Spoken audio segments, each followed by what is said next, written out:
Yo. All right, let's get into this. We don't got time. Oh, why can I not see? Yo, what's up? Thank you for joining me so early. Hope everyone's doing good. We are wrapping up this project, or at least our time on this project. The project will live on. I will also live on. I feel like I didn't need to specify that, but here we are. Hope everybody's having a good morning, good Monday, good start of the week.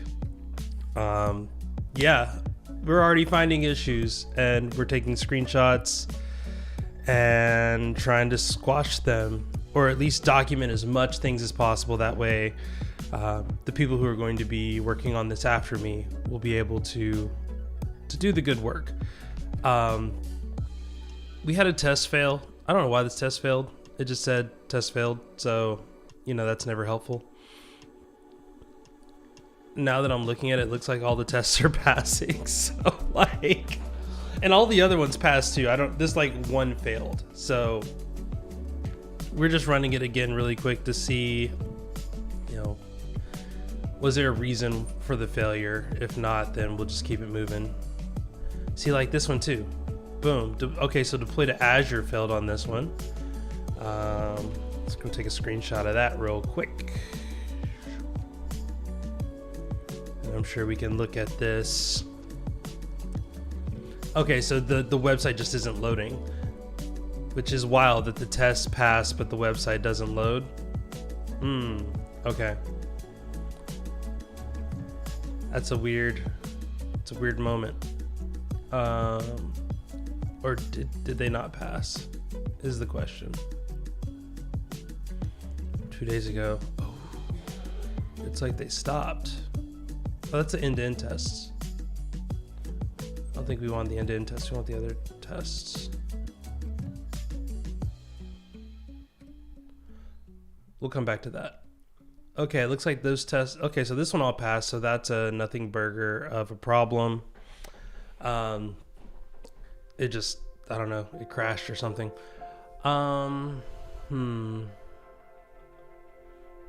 So then we got this, some checks were not successful. Run Python end-to-end test. Okay, yeah. So now we just need to figure this out. Run Python end-to-end test. It stopped. But why did it stop? Did the same one just stop? That's weird. All right.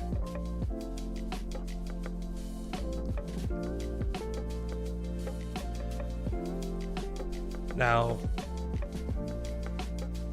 it not deploying is something that might need to be looked at.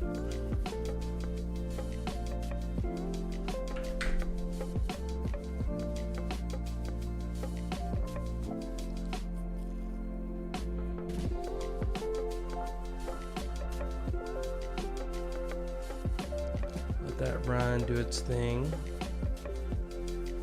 And then we want that deploy.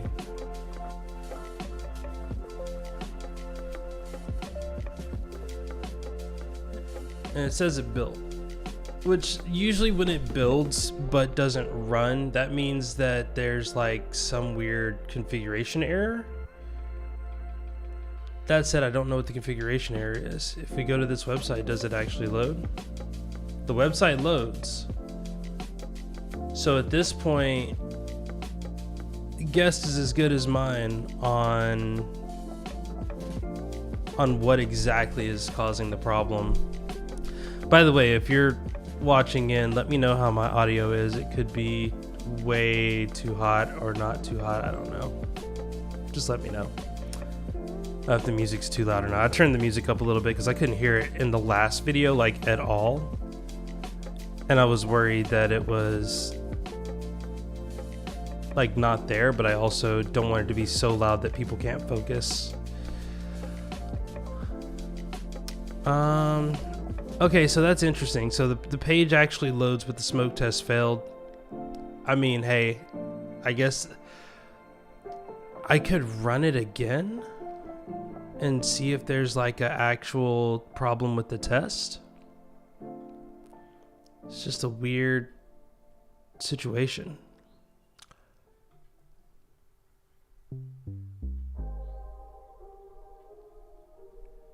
Yeah, this is all fine.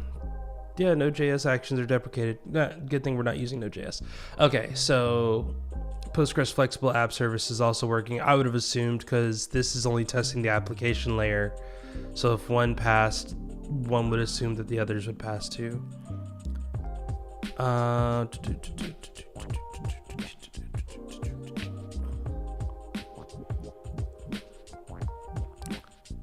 we rerun? Yeah, just rerun the failed job.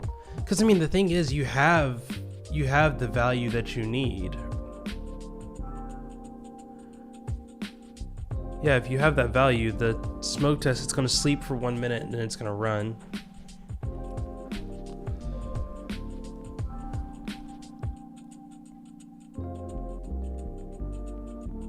And we saw that it works, so I'm really confused as to what was going on with the URL there. Let's turn this down a little bit more. There we go. All right. So I'm hoping that'll be good. Like I said, that's gonna sleep for a minute because normally you have some post-processing stuff that needs to happen. Postgres add-on worked fine. Cosmos Postgres ACA did not run. Huh. We have an open pull request here. 4 days ago, update from Cruft. Some of the checks were not successful. One random 3.9 test. Wait, what? macOS latest 3.9 test failed. Failed to download the action.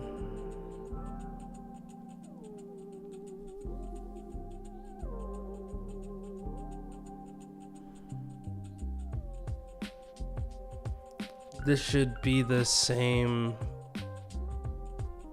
as all the others. I don't understand. Okay, we're gonna run that one again.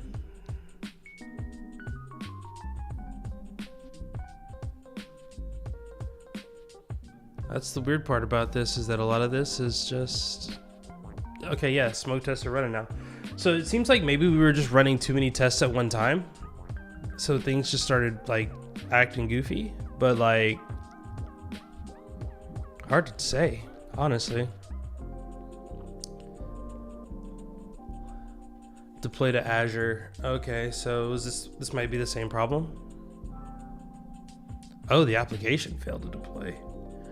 Failed deploying web service post 409 conflict. Oh, there's a deployment currently in progress.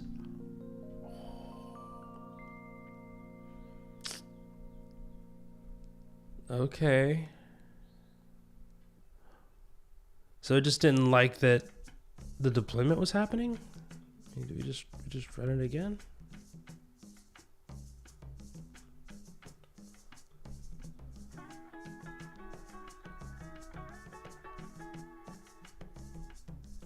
Okay. So it seems like Fast API was good. It seems like the only thing that was causing an issue was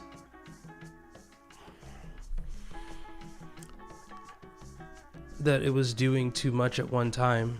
I mean, if I'm looking at this, it seems like everything seems to be running now. All the tests seem to be passing. So like, cool, do the thing, you know? All the tests are passing. Cool. All right, we'll keep an eye out. So Fast API was good. Flask is the one that's giving us fits. And it's, oh, what are we doing here? Okay, we got that typo fix. Oh no, the typo fix. Okay, so John, I don't know if you're on the stream or not, but this should be fixed in the, yeah, like this type of stuff should be fixed in the main script, because this is going to be the same problem no matter where you're at. So let's just double check that that's fixed here. We go into our README, we got those abbreviations. Wow. Yeah, we don't. That's a miss. He caught it. All right, cool. So good job, John. Create issue from selection. This issue is going to be, what is it? README doesn't reflect the Azure host selection.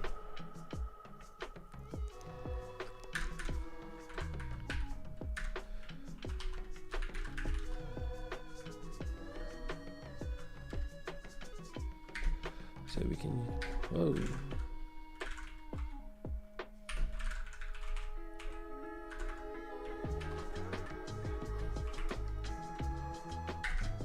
Come on now.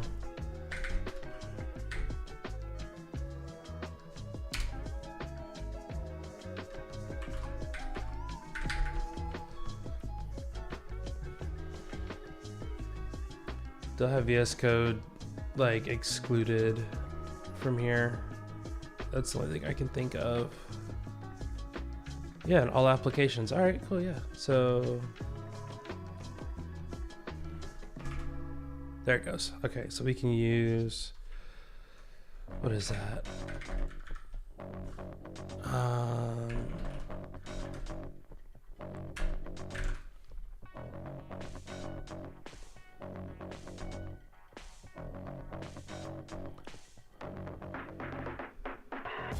I probably should have referenced the issue that you brought up. Let's just open the issue here.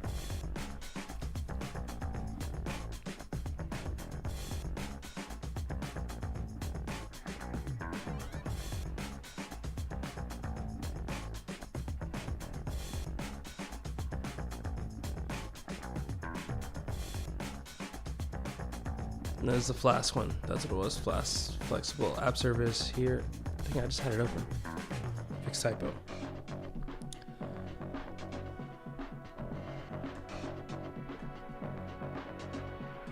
Nope. Needs to be. Let's copy that URL. Go to issue.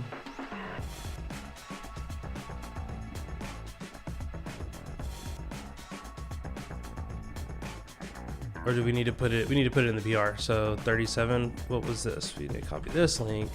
We need to go to this PR, and we need to say.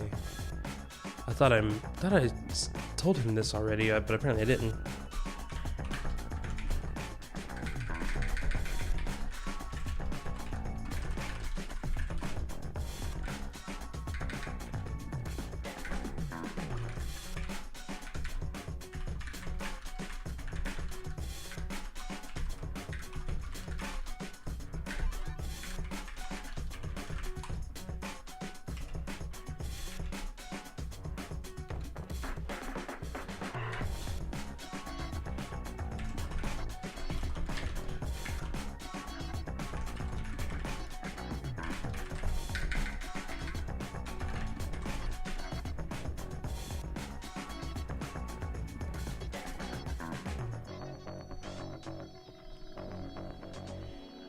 Okay. So there were two typos. We can also correct this. I think this is something that Markdown Lint should have picked up, but I'm guessing Markdown Lint vomits on itself somewhere during the generation process. Okay, so it's still deploying. And that one looks like it was good too. All right. So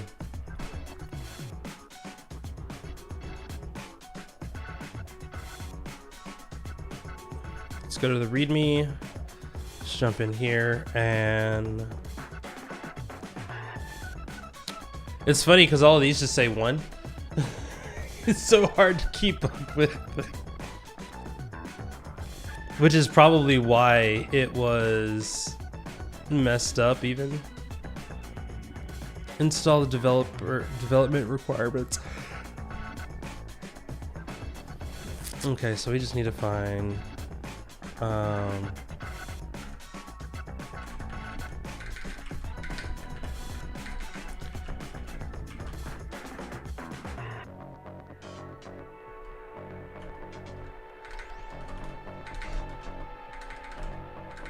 why can't I type?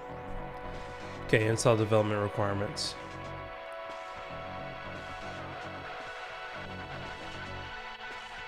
Okay. So this is interesting because you have 1, 2, 3 here. But that's all within the if. Ah, okay, that's why. Okay.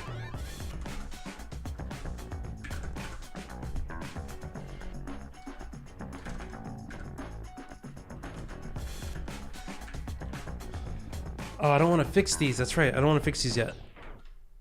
Not that I can't fix them. It's just they need to be marked as issues first.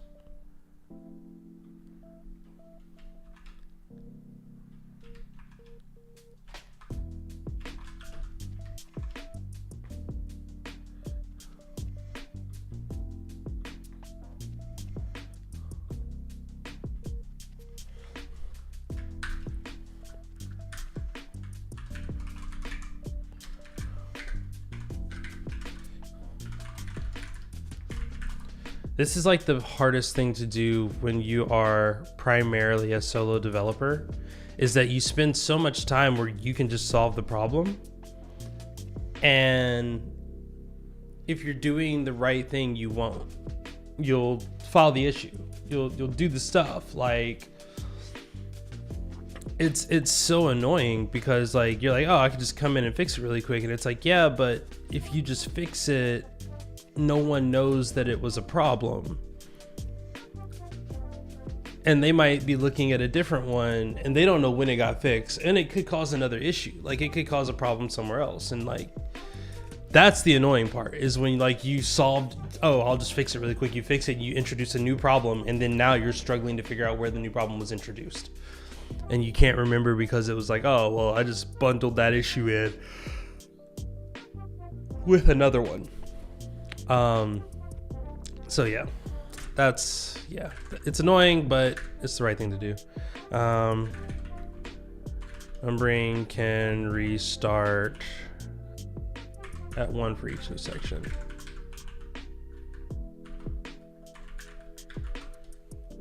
Okay. Boom, save that. It's another issue. What is do not disturb on for this? Turn those on. Okay, cool. So let's open this up. We're going to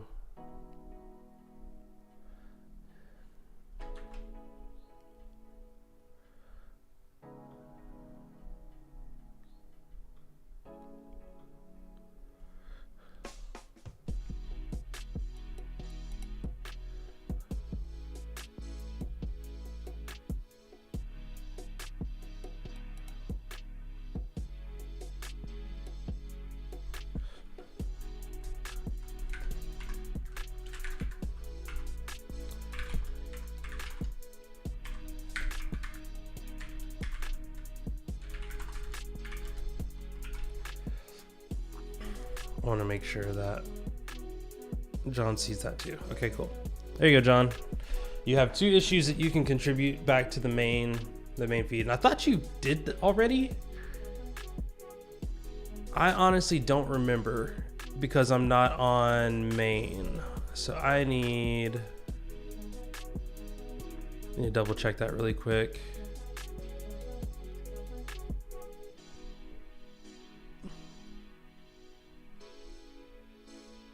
Nope. So that wasn't fixed. And that wasn't fixed. Okay, cool. So yeah, those can be fixed in there, and that'll be helpful. All right. So other than that, because I don't think, oh, I gotta check to see if his changes did fix it though, because I need to see. So I remember he did make some changes that were like deployment level changes. Yeah, so like that would break stuff. Having this be typoed, that would absolutely 100% break stuff. That's going to break database calls and everything. This is fine. You know, changing markdown stuff, it's going to cause tests to fail.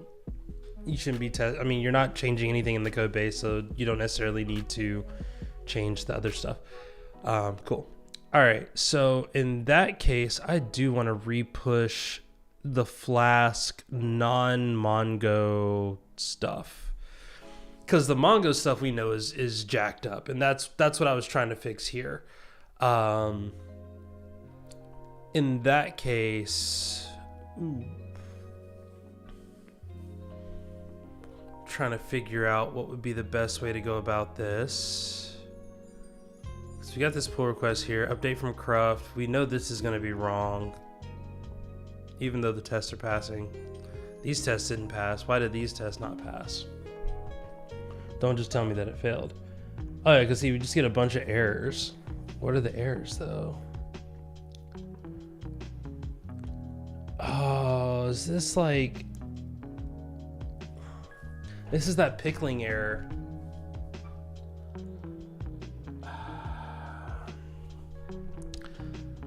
So we've bumped into this error so many times. It's like, it's all only Windows, right?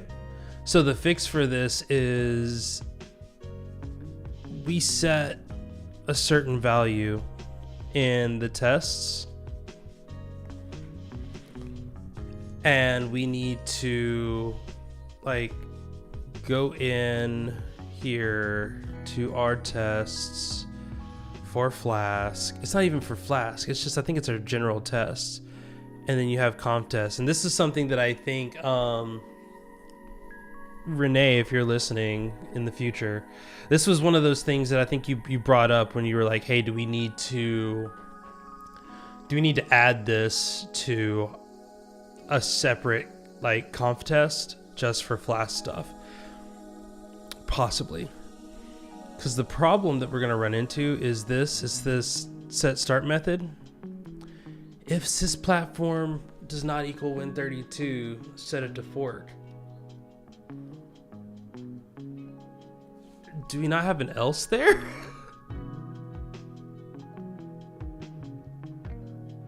What's the else? There should be another step there.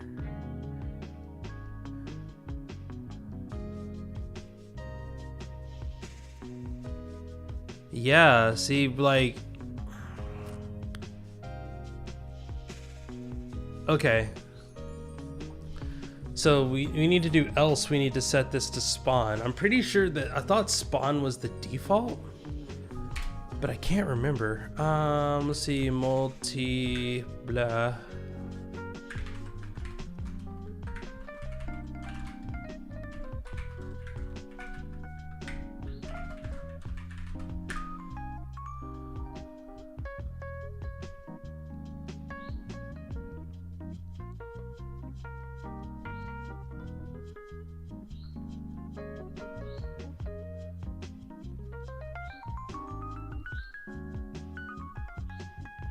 The method can be fork, spawn, or fork server raises runtime. If the start method has already been set and force is not true, if method is none and force set, then start method is set to none. What does that even mean? All right, we're just gonna manually set it. I think it's just, yeah.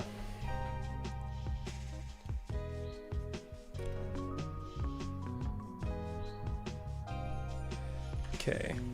Oh, whoops. It's supposed to be.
Okay. Sweet. All right. And then what other issues are we bumping into?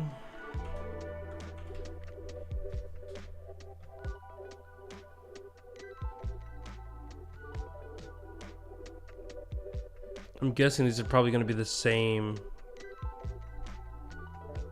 Yep. Okay. So that should solve all those problems. I think this is something that we can... Just want to make sure.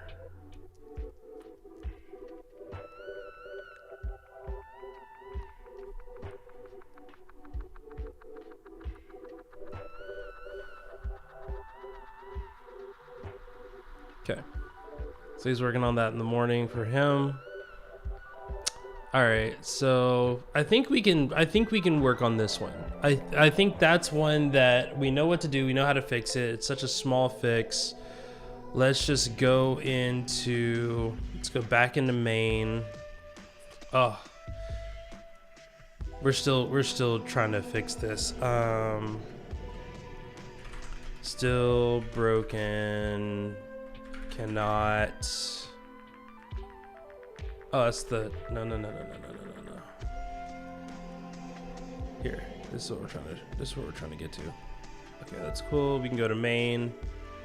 Should pull things down just in case. All right. And then check our issues. Yep, that's you. Cool.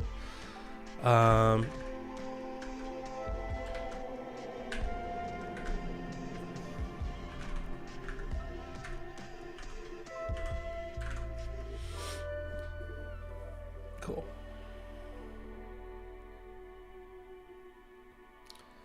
I hate testing, like, I feel like it should be the other way around. I feel like if it's Win32,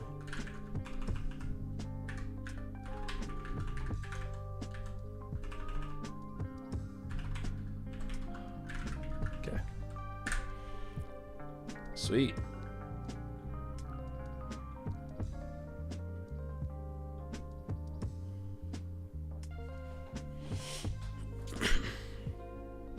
Wait, how did that...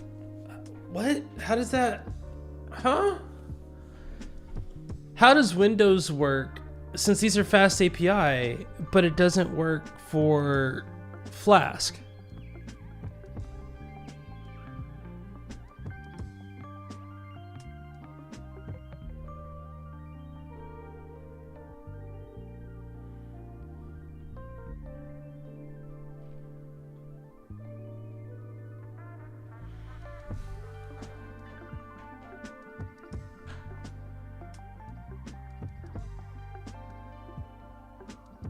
Do we even need to set this for fast API?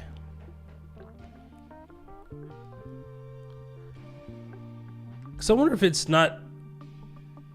What are we doing with fast API? For Flask, we're doing this run server thing, right?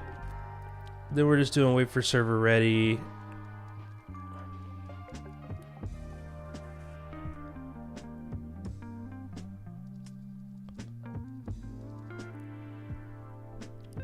Live server URL. Process start. Yeah, we're doing process start. Multi-processing process.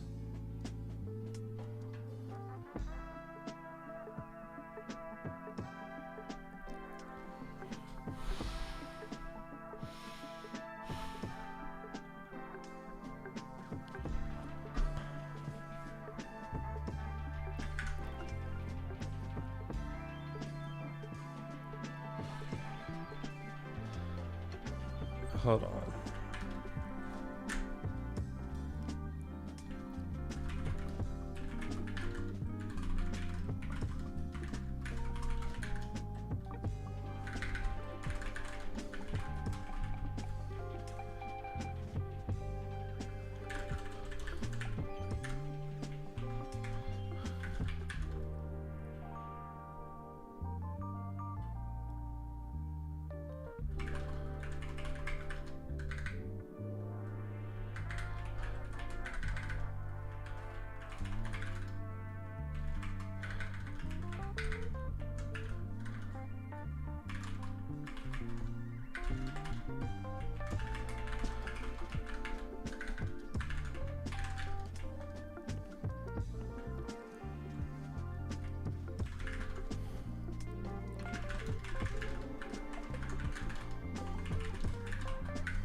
All right.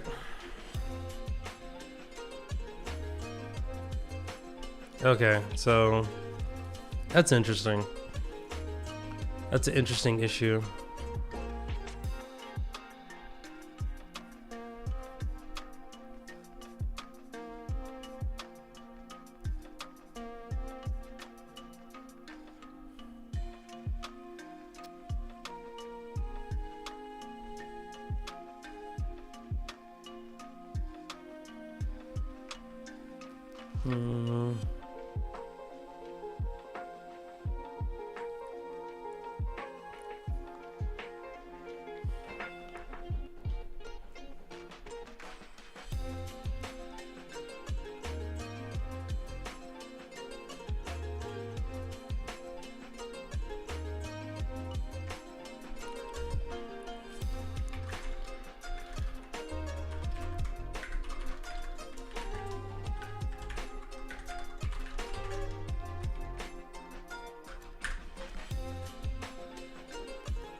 Oh, there we go.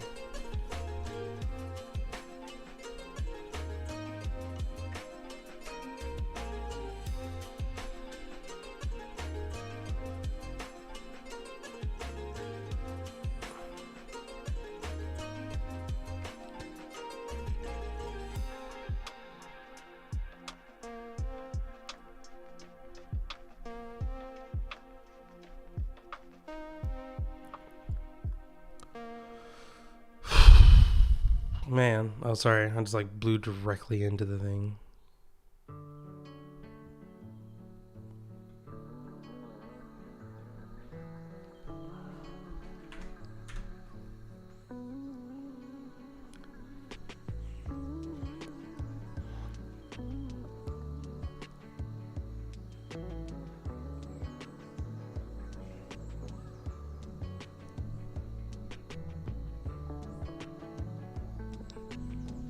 Okay.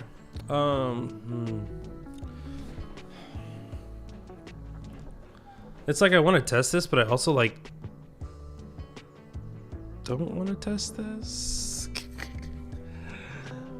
All right, like I think that was probably one of the other issues. Like we need to get these tests passing.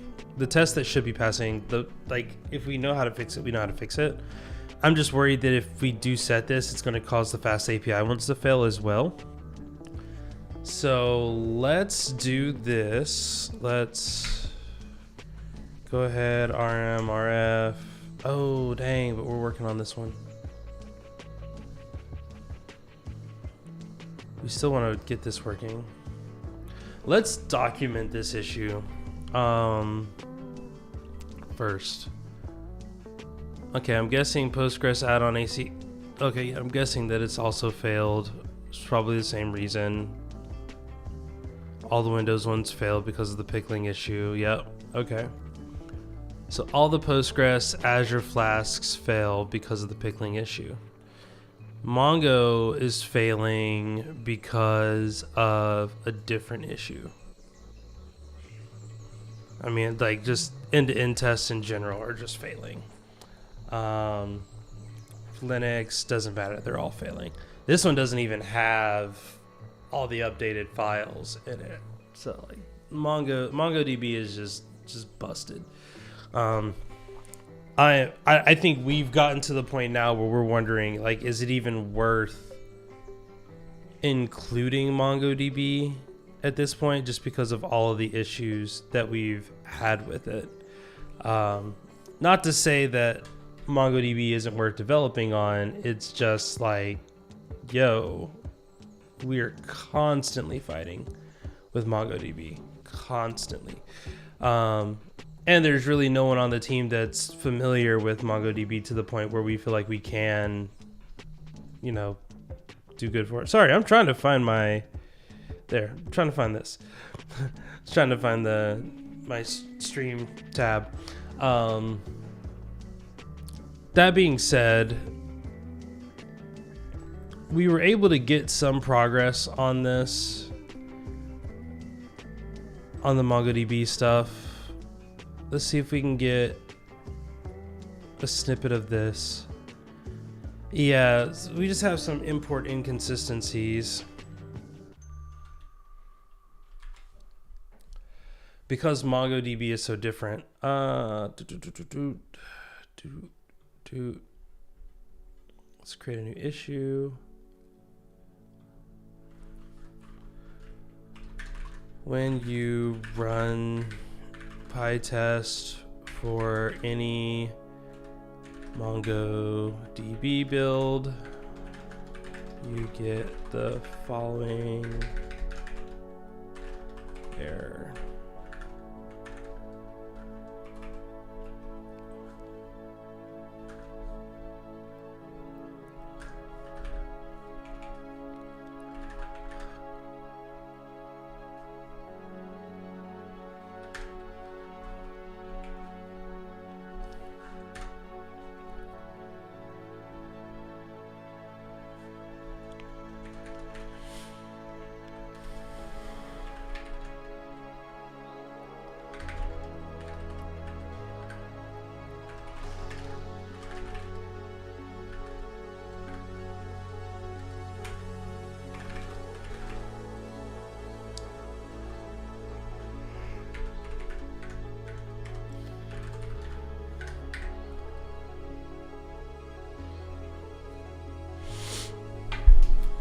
Oops, sorry about that.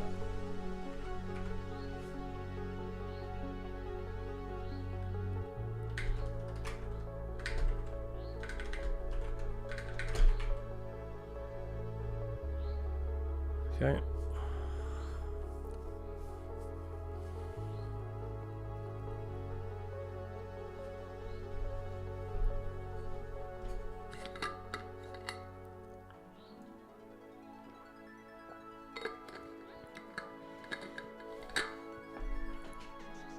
You gotta hydrate. It's important. Yo, is anyone else, the weather is causing everybody to like feel like crap?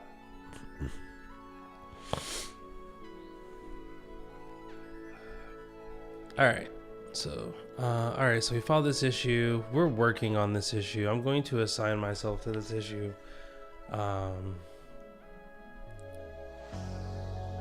Did I push this branch yet? Did I push this branch yet?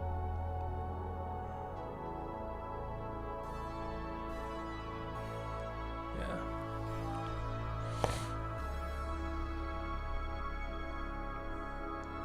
Epidemic Sound wants me to like create a movie off of this or something.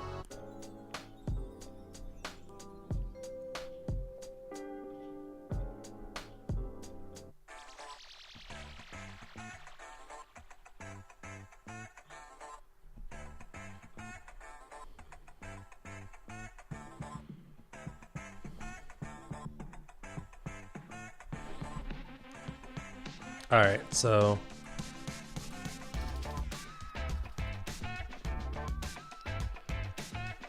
we filed that issue. I think we work on the MongoDB one.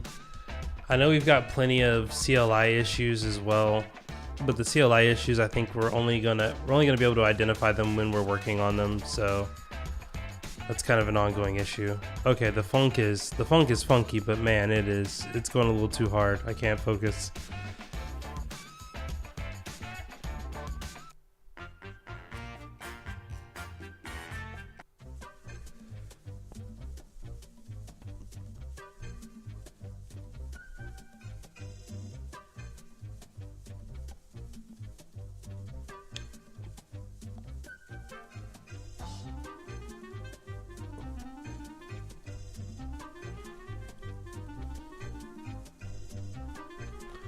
I'm very confused on what's happening right now.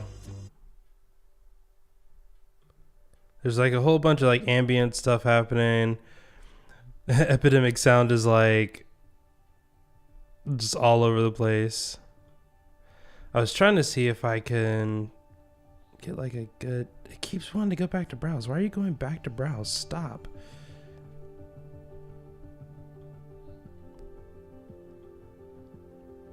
It's gonna go... Okay, it's just gonna go back. So we can do it this way. We can go...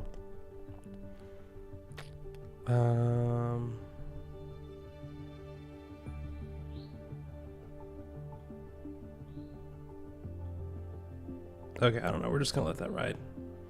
We'll let that ride for now. Okay. Yeah, I think the other tests we're not gonna be able to fix without like really diving into the CLI and tracking stuff. That'll be something we do in a little bit later.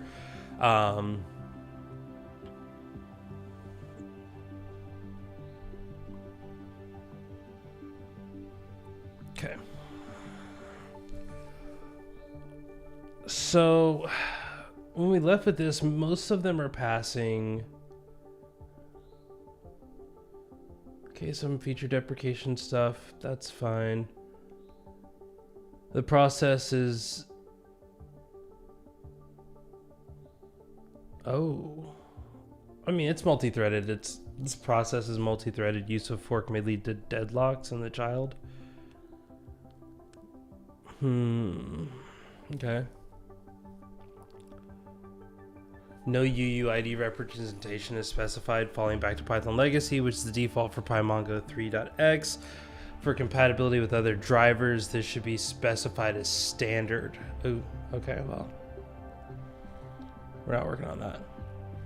Okay, field doesn't exist. So now we're actually getting like, these are MongoDB errors. These are not, these are like, hey, there's something wrong with the actual, like, data.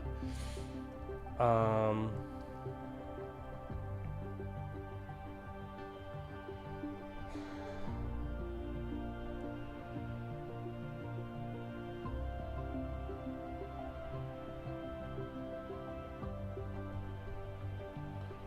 think the hardest part of this is like actually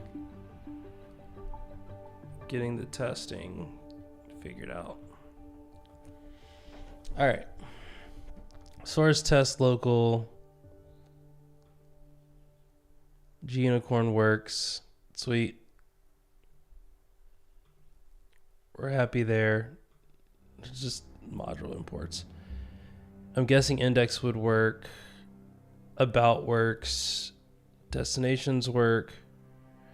All right, first one, destinations detail. Where are we failing on destinations detail? Get destination 1. Aha!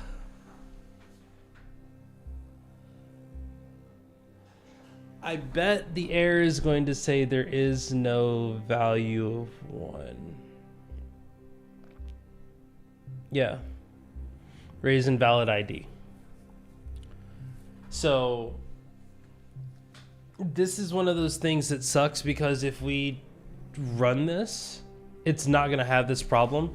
This is purely us trying to, we like hard coded this test detail in. So we're like, oh, well, the sun is at 1. And it's like, but it's not at 1. The sun, when it's in this other space, isn't. And this is like a manual thing. So, I mean, I guess we would say, I feel like we need to do like an actual MongoDB query for the sun, get the OID or get the ID and then query for the, and just query that value.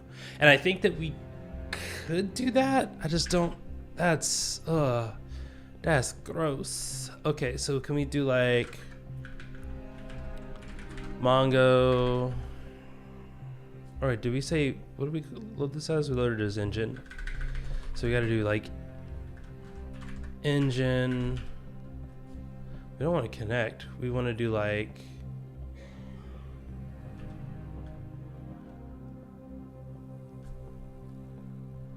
can we do like query? Yeah. Query models destination. We don't want to delete because that's just not it.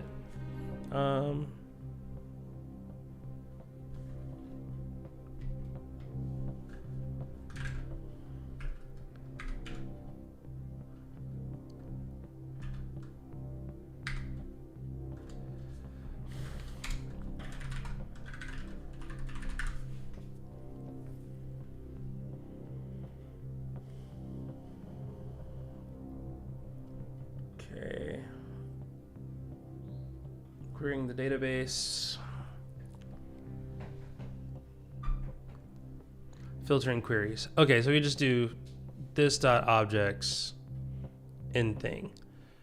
So how do you find document classes have objects, query manager, query set manager? We would need to import the model. We got models right here, right? So we do from import from models, import destination. Yeah.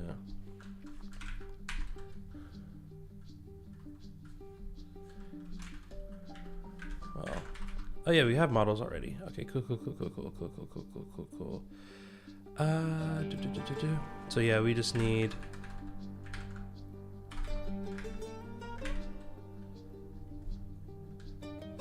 We'll say sun equals. Yep. Come on.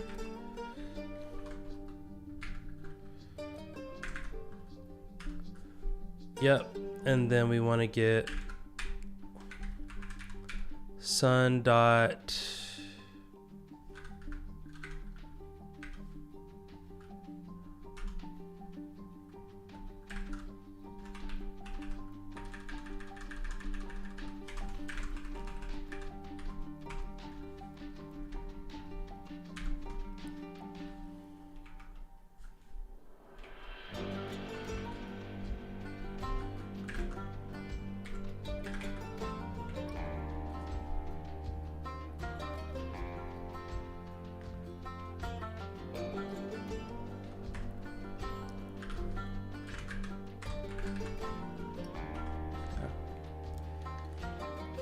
I mean, I guess we could just do.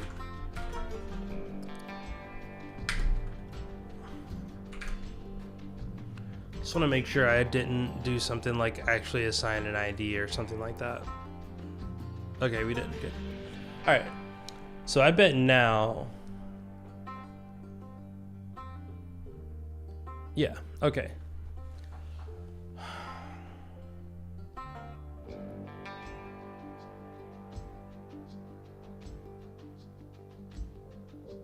Same thing with cruise too. I'm guessing this is gonna fail. So it fails for the same reason, right? Because it says, you know, get cruise one. We honestly, we just need sun and earth, cruise, model, yep. Why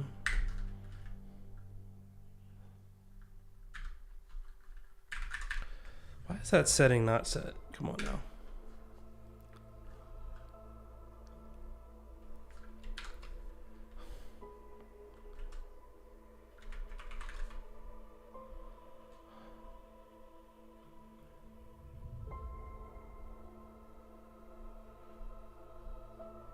Yeah, I don't know why I didn't do it. Should have done it, but you didn't. So now you gotta pay. All right, cool. So now we can just do sun and earth ID. Yeah. And then this should work. Info request is failing. That's okay. Info request isn't failing.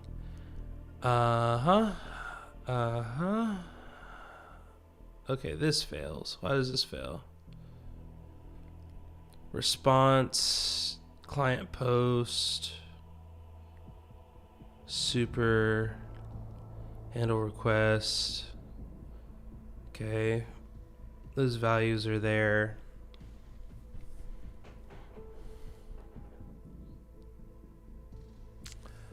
All right, the field cruise ID does not exist in the document info request.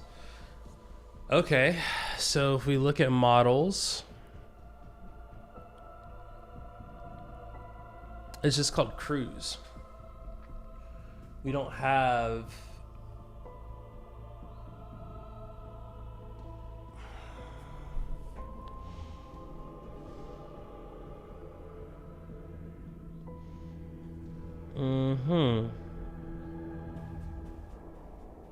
so it's not even cruise ID. It's like the thing that I worry about with this is that should it just be cruise like that?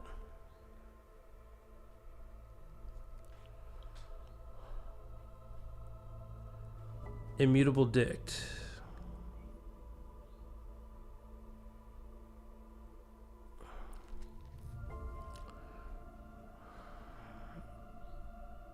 Okay, wait. Are we looking for cruise ID somewhere else in here? No, we're not.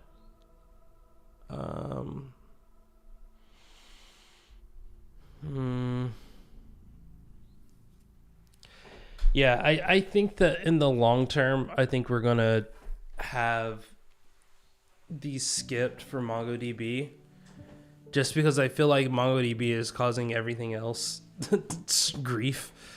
Not because it's MongoDB, just because the schema for it is so different. Because this is like this reference field, and that means we need some other value that goes in there, and I don't know what that value is. Let's see.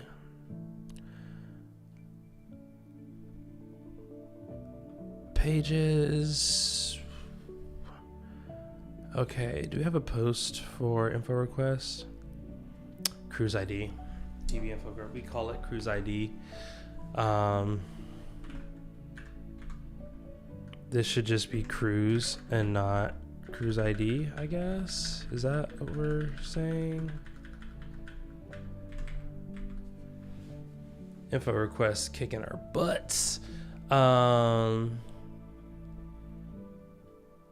Okay.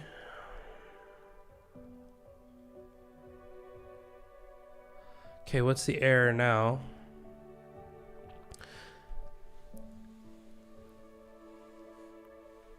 Collection is not callable. If you meant to call the method on a database, object is failing because no such method exists. Okay. Where?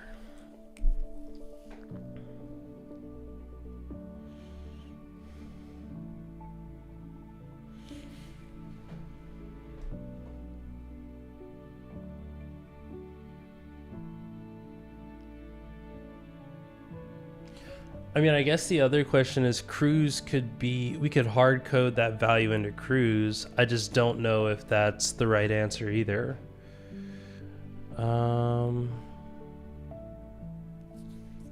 UID presentation 3, session query, Flask app models info request. Info request, DB session query, models, info request, order by models, info request ID, description first. What? Where is that being called? Oh, yeah, I guess right here. Yikes. Oh, yeah, because...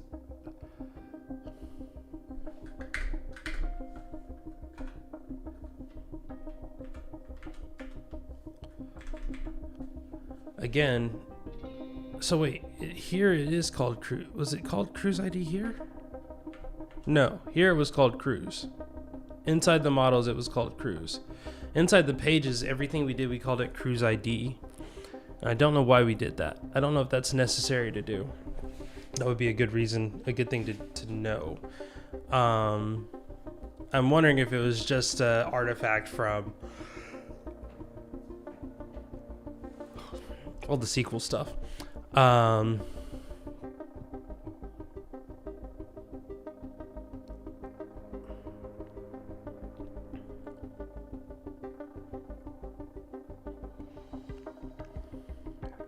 So the issue that we're running into is here. Why are we connecting in here? I don't think we need to connect in here. I don't think we need that connection.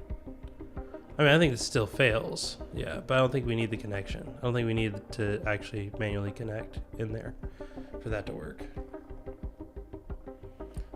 And I think it's because we're loading the models. So if we're loading the models, we don't need to do the engine stuff. Especially if that's the only one.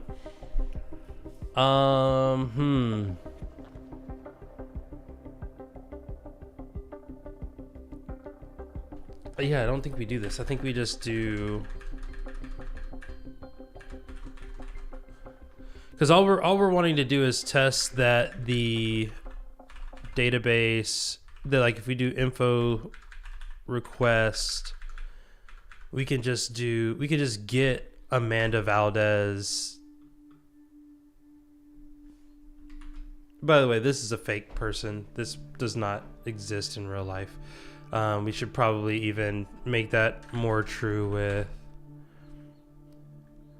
fake email not real.com. Yep.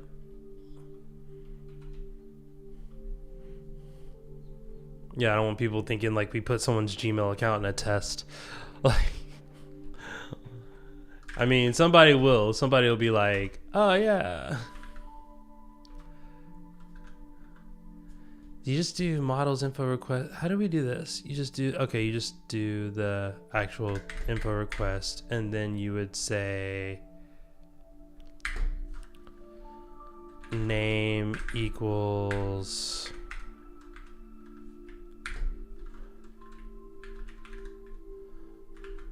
Amanda Valdez. Yeah, and then we can assert all those things, which, I mean, I know that we're automatically asserting this because the name and the name are the same. Boom. And we need the first in there. Load it. Okay. So what's the error now? Info request object has no attribute first. Are we doing that here? Oh, we did objects. Objects. Okay. So if you're pulling the data directly, this needs to be objects. Yeah, that. And then fam, let them hate me. Insert cruise is equal to, yeah, no, that's the wrong cruise.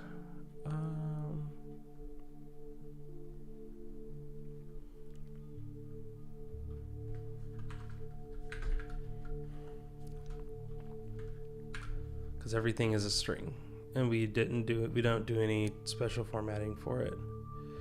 Now the hard part is what?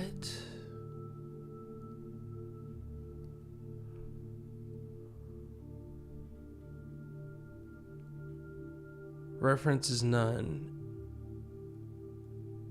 Unknown document DB reference. Okay. Here's what we got to do. Here's what I think we got to do. I think for this to work, we're gonna have to query a cruise, which is fine because we've done this before. We can query a cruise. Boom. Copy that cruise because it's trying to find cruise 1, 2, 3, 4, 5. Boom. So we query that cruise, and then for this we do, I'm guessing it's going to be a reference, so we got to do, yep, Sun and Earth ID.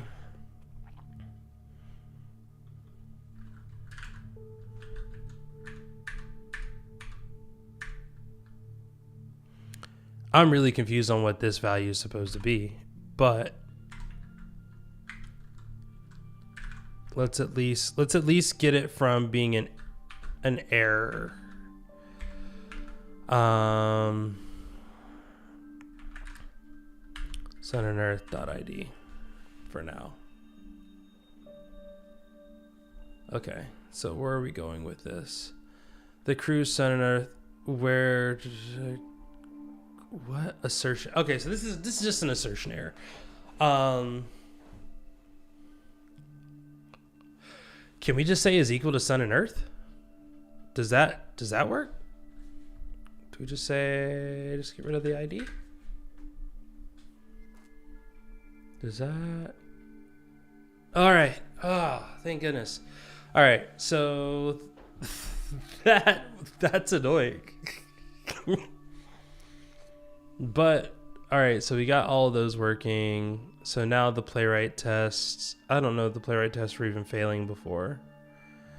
Because again, I think the website itself actually does what we want it to do. It was just a matter of the actual tests failing. Come on. The about and the options have cruises. Options have cruises is one that we might want to make sure works. Okay, cool. All right, so all the tests are passing. We got the MongoDB test passing, which means that we can backport all these changes. Good Lord. We don't even need this anymore. Where's our database stuff? We don't need the database stuff anymore. We completely remove it from there. We can completely remove it from here. Oh, wait. Do we need it in here to do the configuration? Or does the configuration... I feel like it's doing the thing. It's seeding. It's doing all the stuff we need it to. Flask app is fine. Yeah, we don't need that there. All right. All right. That's cool. Also cool. All right, so then we have cruise ID. So replace cruise ID with just cruise. The thing that's throwing me for a loop here is we literally did all the stuff. We literally, like, this could still be cruise ID. I don't think we need to discard that. I think we can, let me make sure pages, is that the only thing that changed? Okay. Okay. Discard that because cruise ID is like right there. That's fine. We called it cruise ID. Here we don't need this. That's good. These were the big changes that we made, and then for here we can still call this cruise ID. Cruise ID. Yeah, we don't need that then.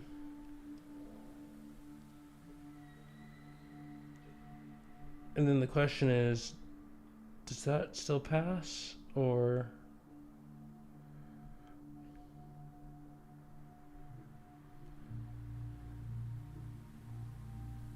The fields cruise ID do not exist on the.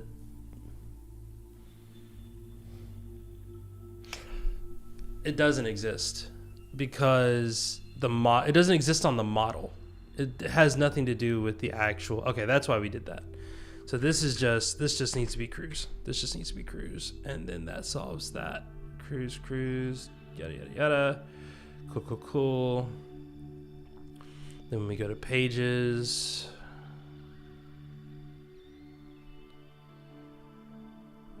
out of tests, Flask app, models, pages right here. We don't need this.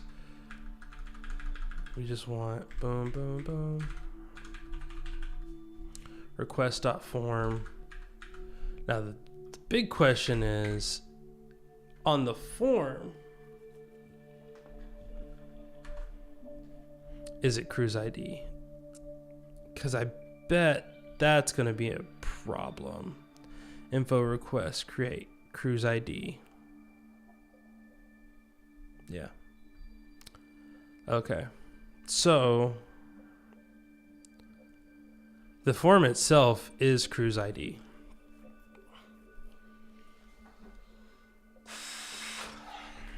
This is annoying because that means this needs to be cruise ID.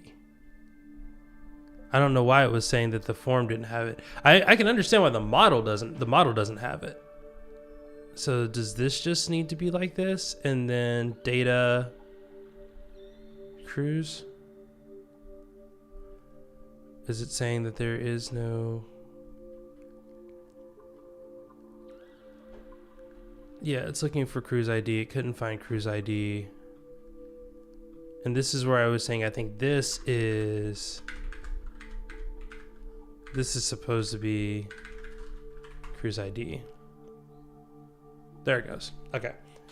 Yeah, oh, that's annoying, but okay, that works. All right, so now we need to look at the changes that we made. Pages, cruise equals request form cruise ID, and that's going to process everything correctly there.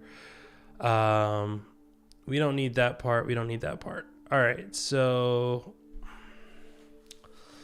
and then the email thing, I'm half joking with. I don't know how. I just hope there isn't a Michelle Watson somewhere that gets emailed because of something we put in. I mean, I think we use Faker to like add that value. That's why Amanda Valdez at Michelle Watson like that. Yeah. Okay, so I think that fixes that. Now the challenge is going to be, let's put this down here. We're gonna move you down to the bottom screen, and then we're gonna move this to the top. Oh boy. Okay.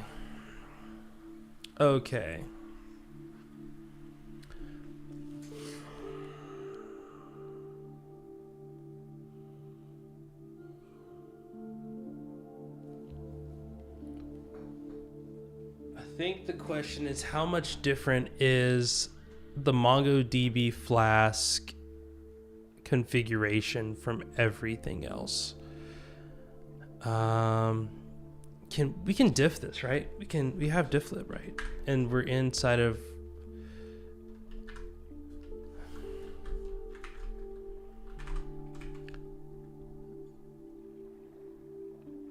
diff, and we're gonna diff this against, what path is this?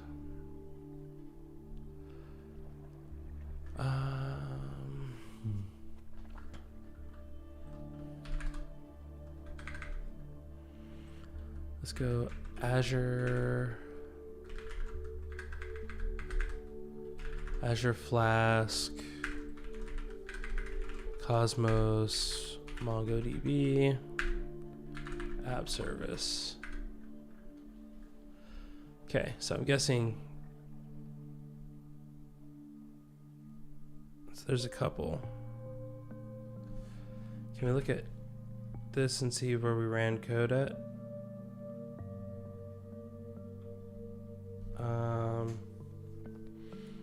RYD Azure Flask. Okay, cool. So diff,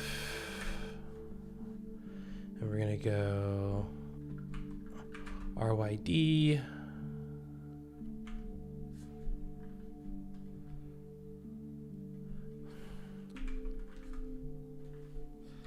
The problem that I have with this is I'm trying to just get this one file, or maybe I can just pull it up like that. Let's just pull it up like that.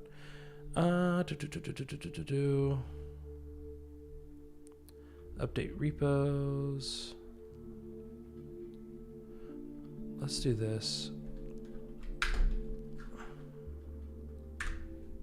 Shoot.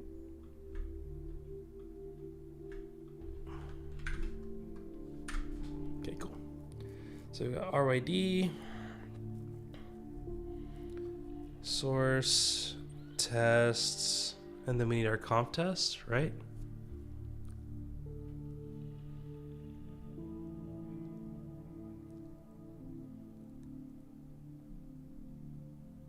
Local conf test. Yeah. Oh, no.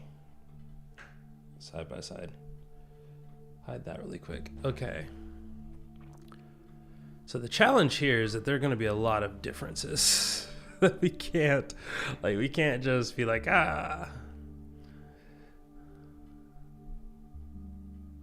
source test local conf test.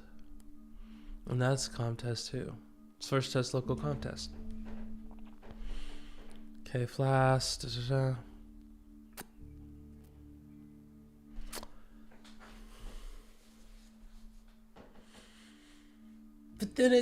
But it's working. I don't understand. That's so wild. Like, it's working for this Flask one. Well, actually, we don't know if it's working for the Flask one or not. That's true. That's true.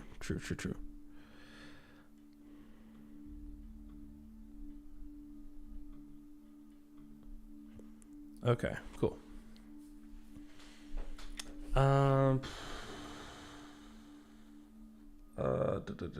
Okay, so that we don't know yet. Run server, doing all that stuff. I'm guessing that there's an include in here. Yeah, we're importing app, so that's what that is. So if Postgres, do the Postgres. If MongoDB, do the MongoDB. Yep, so that's what all this is. This is all fine. Cool. Because that's all done in... I don't think... Did we didn't have it... What change do we have in conf test?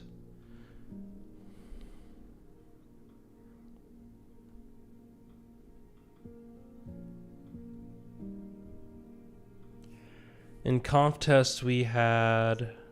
Wait, why are you... Yeah, come on. We didn't have anything in conf test. Conf test is fine.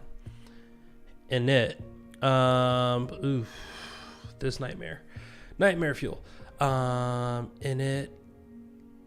From Flask app? Init. This is where we are here. Flask app init. Versus... Flask app init. Load that up. Comtest is Gucci. Let's go. Okay, we can close that. So this is where we added all those models. No. That's the other test. That's not it. Init. All right. So, oh duh. I'm still looking at the same file. That needs to be cleaned up a lot. Okay, so from Flask.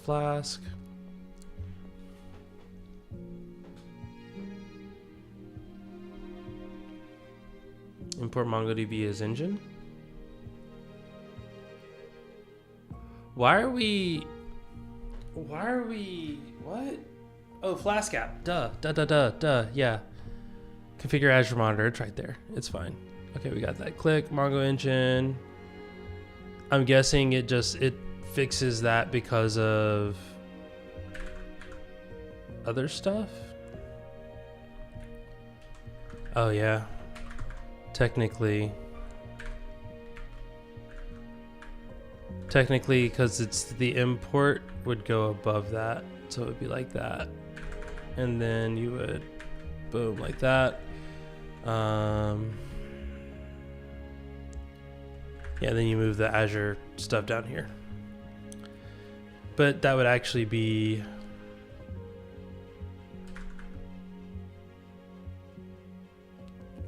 Why is from Flask import Flask not in here? Oh, it is. It just got added. Okay. Cool. And again, that's just saving time on refactoring stuff as it has to happen. And it's related to these test changes. Actually, nope. That's a whole separate issue. You haven't logged it yet. Let's just leave that be for now. Postgres MongoDB. All right.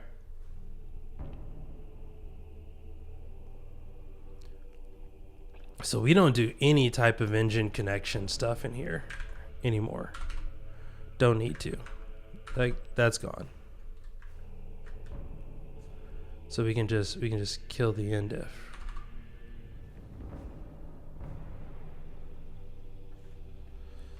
Hold on. Yep. There we go. Right there, import pages, blueprint. We got MongoDB, seed data, file name drop. That's all good. Cool. I just want to verify when we went to init.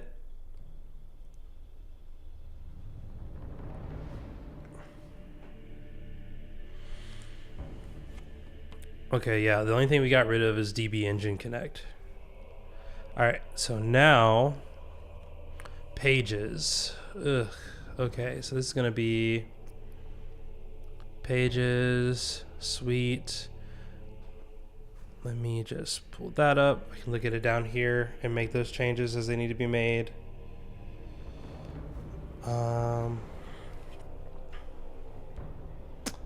Again, Epidemic Sound is wilding right now. They're just like, let me just give you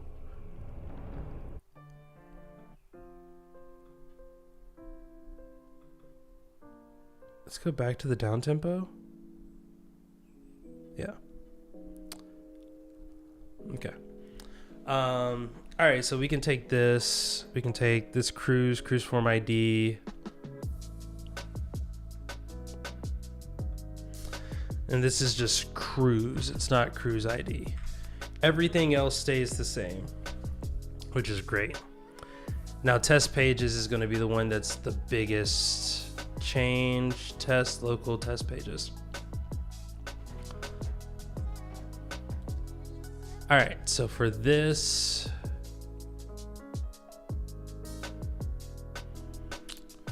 let's see. All right, so we got to get, we don't,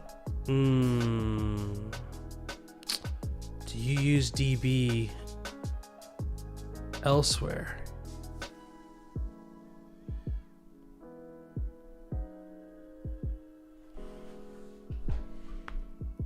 That's gonna be for, man, that's annoying. This is annoying. All right, so this is where we would say,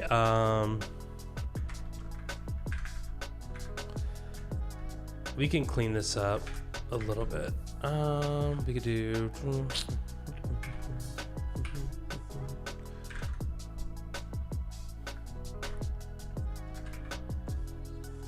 oh, I keep hitting, instead of shift, I keep hitting the other one.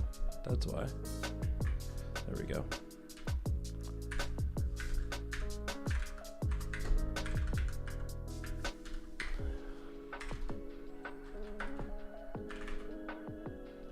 Yep.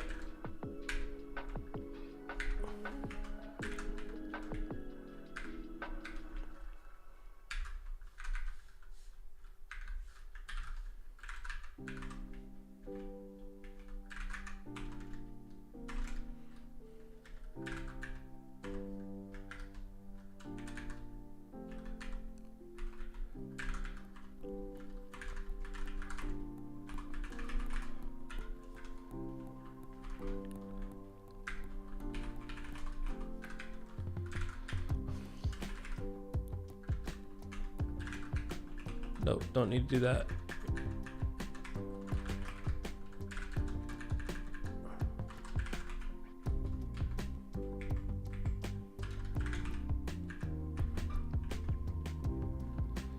Okay.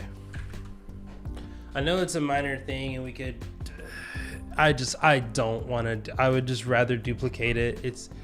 It tells a better story. If you're doing Postgres, you need to add these things. If you're doing MongoDB, then you need to just add only this thing. So now the real question, how do we want to handle this?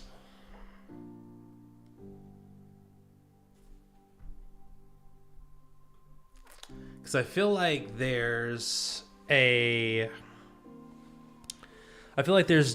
points. We could solve this for Postgres as well if we did the exact same query and just queried for that ID. So I think if we were doing Postgres, it would look something like similar.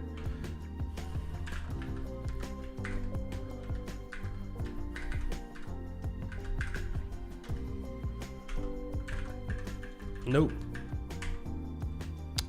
So this is the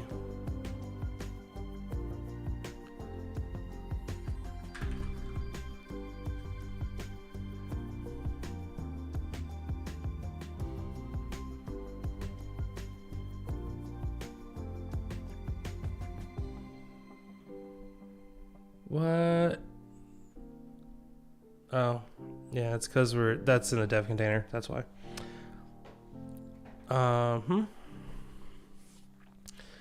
So if we're using SQL Alchemy,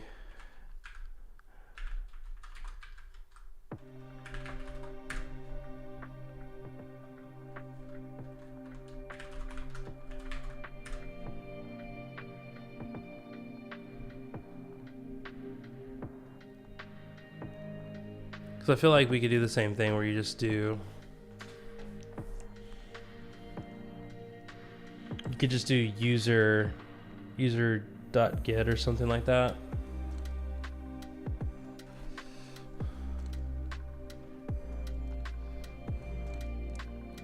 Models, declarative base, initializing the base class, defining models, reflecting models.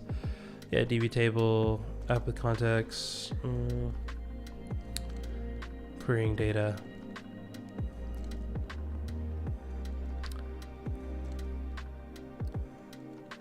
DB getter 404. Okay, I mean, that's interesting that it does getter 404 and you have to do like the whole thing and then that.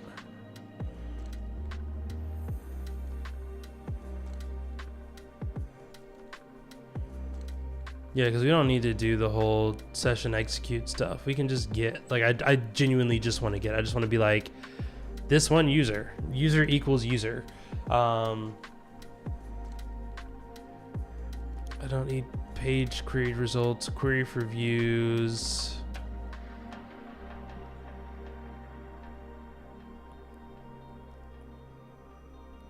Session execute. You really want session execute for that?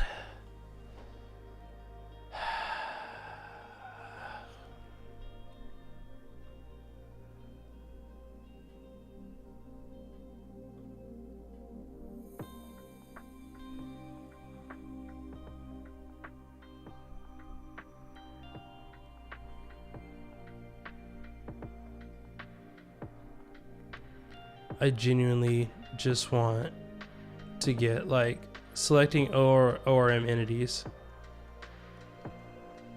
So yeah, they're doing so session scalars or selection execute. When selecting a list of single rows containing ORM entities, it's typical to skip the generation of row objects instead receive ORM entities directly.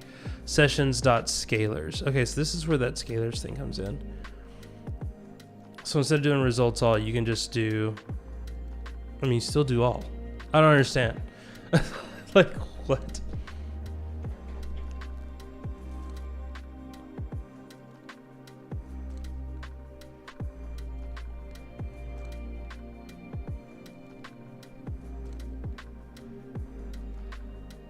Oh, boy.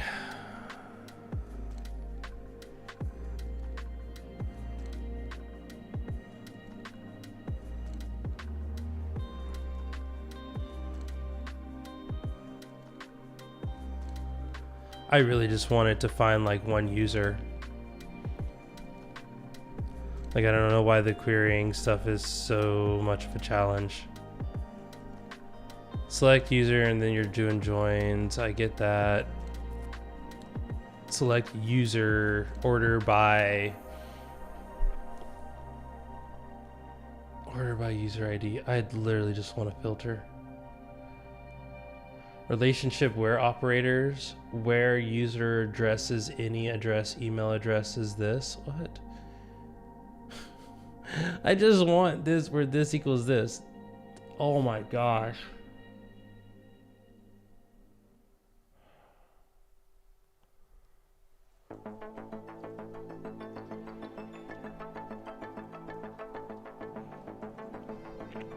Thank you. You can just do this. You just do this. Just where, select address where this is this. That's all I'm trying to do. That was all I was trying to do. My goodness. Okay. So again, this is going to be like sun equals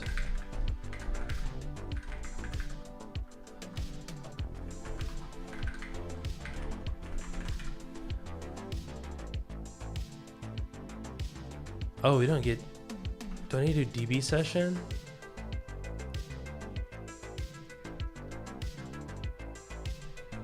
Do I not need the what? The only place we're getting DB session query. Okay, that's why. But can I just use?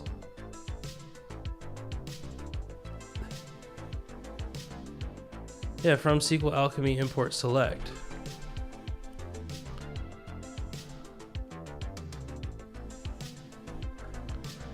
And I don't think we need that anymore. I think we just need from SQL Alchemy.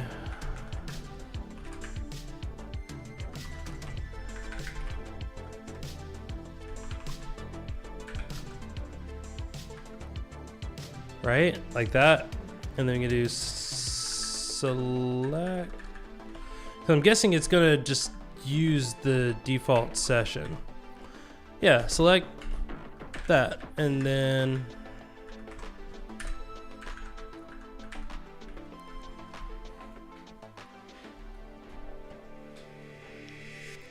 so now the challenge becomes, I think we're still gonna do this because it's just so much cleaner.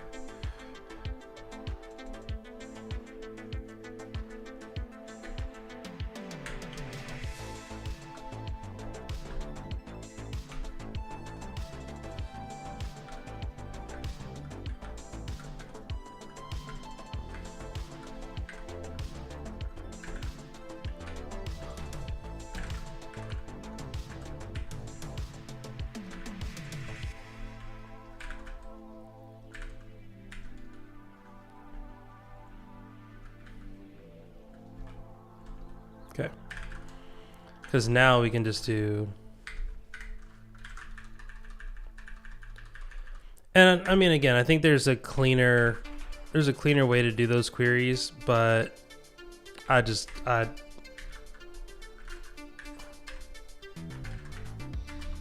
yeah, Sun ID, like that.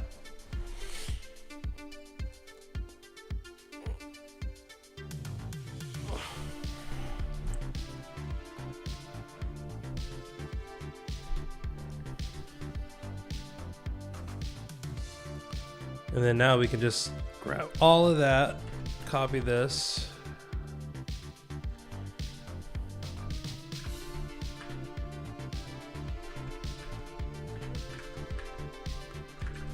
And we're gonna say sun and earth.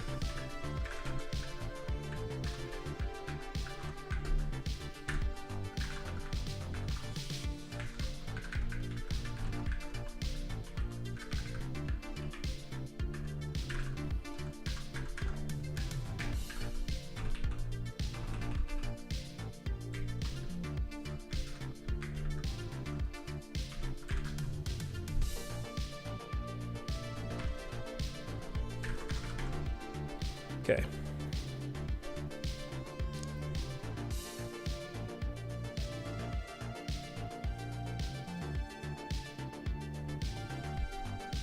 Oh, I need to double check that this is, when we call this, are we calling it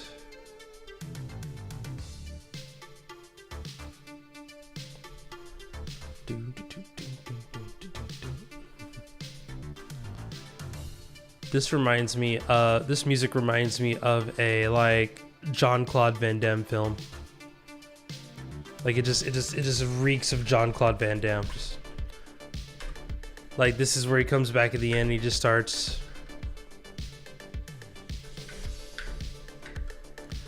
beating everybody up.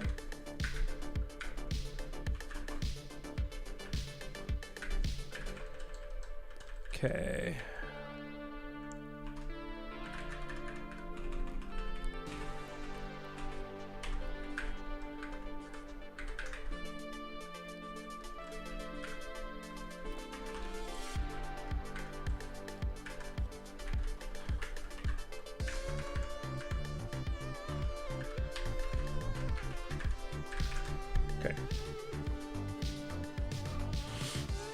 Okay, and then the info request, we're going to do the exact same thing. We're going to still load the sun and earth. So that's going to be this again. And I mean, I guess you could, I don't want to say that you could conf test that. I don't think you need, or make it a fixture. I don't think you need to make it a fixture. If you wanted it to be a fixture, you could, I guess.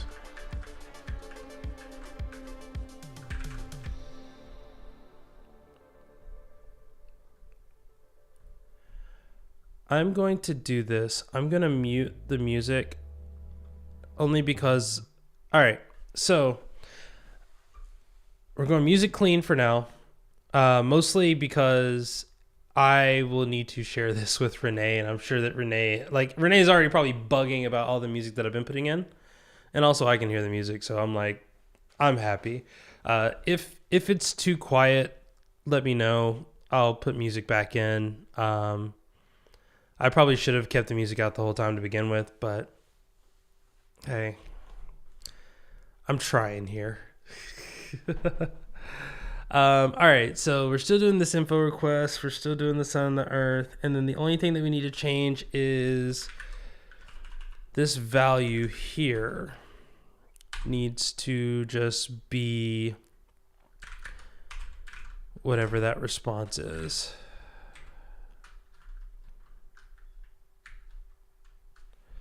I really would like to have, this is like a keyboard fix thing. I would like to have because normally the brackets and braces and stuff are up here, and I keep wanting to reach up there, and right now they're all down here. I would love to just all move them there, or hit this button and move them there. Might do that in the future. That's all I wanted to say. So now we're gonna do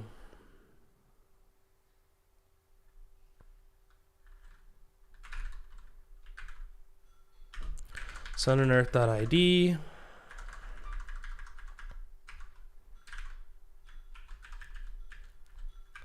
Let's do that. Paste that down there. Cool. And then I think everything there is fine. This one I don't know. Because I feel like if I just do sun and earth like that, I feel like that doesn't work on Postgres. That being said, we can test this, which is the beauty of it. Like that's why I love the CLI, is that I can quickly just pull down 2 samples and test. Okay, cool. We do need to commit these though. Fixes for MongoDB. Let's publish that. We're not going to push them.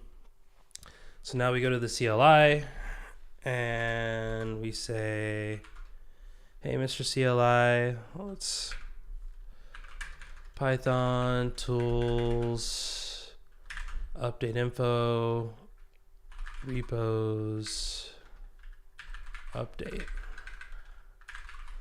Oh, that's right. I still wanted to find something that was like typer. No, I don't think it's a typer thing. Maybe we do like wildcard to regular expression.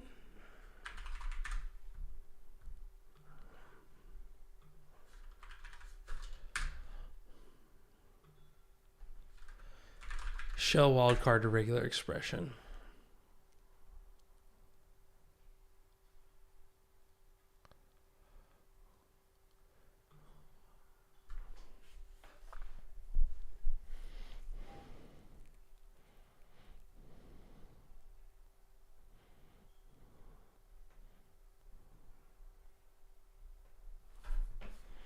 I feel like this is, I mean, it's got to be like a,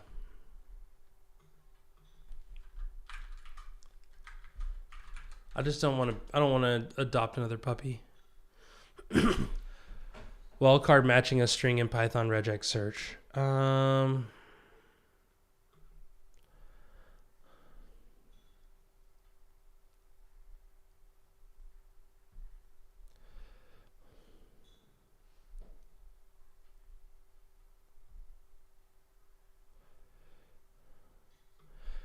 There you go.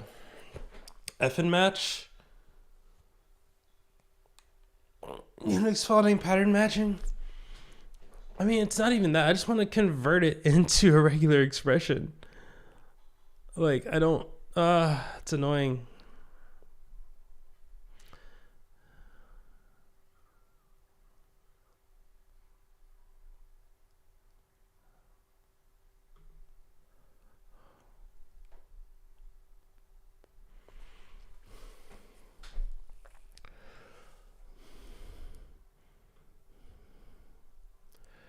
See, the problem with this is that this does the other thing.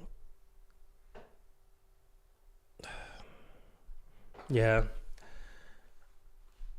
I mean,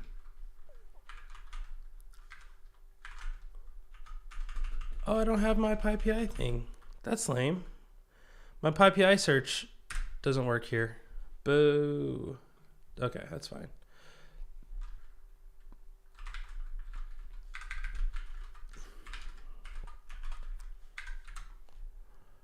Grammar to regex, subgrammar to regular expressions. Conversion of subgrammar to regular expressions. Hold on. Wait, that's it? No, this is a whole nother thing. Alternative regular expression model to replace RE. We're not doing that. We're not, no. Why? Is backwards compators tend to offer additional functionality? Why? But why though? I mean, if you give me good reasons, then cool, but why not just contribute these? Okay, no. Wildcard media. A simple wildcard string matcher.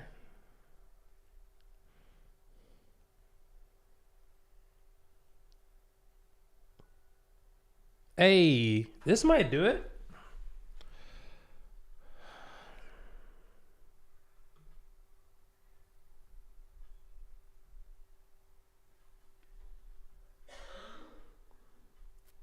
I mean,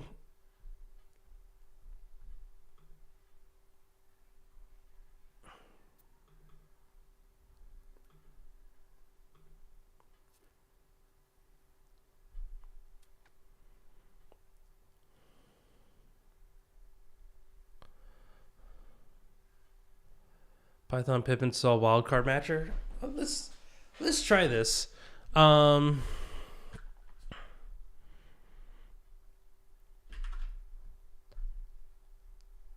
I know that I got distracted. The only reason I want to do this is because I feel like doing this is going to be. I mean, I guess you could just do. All right, that's another thing. All right, let's do this. Maybe we say like there's simple and then there's like complex, and the complex is like the wildcard matcher thing. So like if we're doing this, we could say, get out of here.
Okay, so we could do that.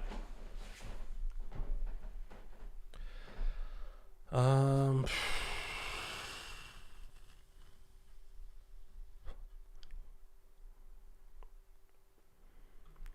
right. So for this, what we want to do is we want to grab one Postgres and one MongoDB. Actually, let's just do the Cosmos then, because we can just do Cosmos ACA. We can do, what was it? Azure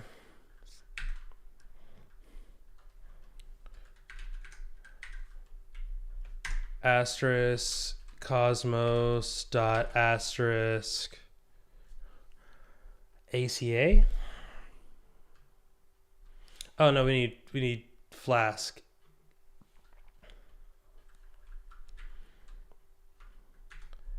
Azure.flask dot cosmos dot ACA.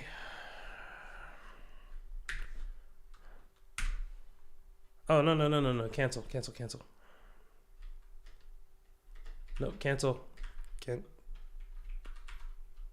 There we go. Because we gotta change a bunch of stuff.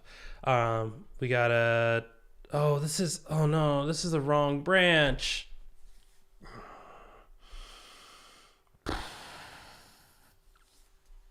That's fine. That's fine. I can rename the branch. Not the end of the world. Actually, how we do it? We just. Okay, create a new branch from this branch. It's going to be jam update test Mongo. There we go. Boom. We can publish that branch now. So then we can do dash checkout.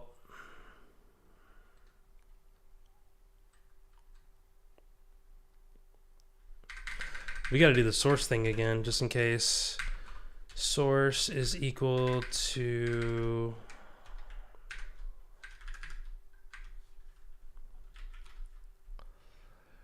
we want here. Yeah, I know.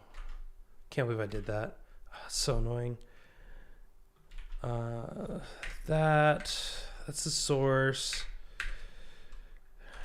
Checkout is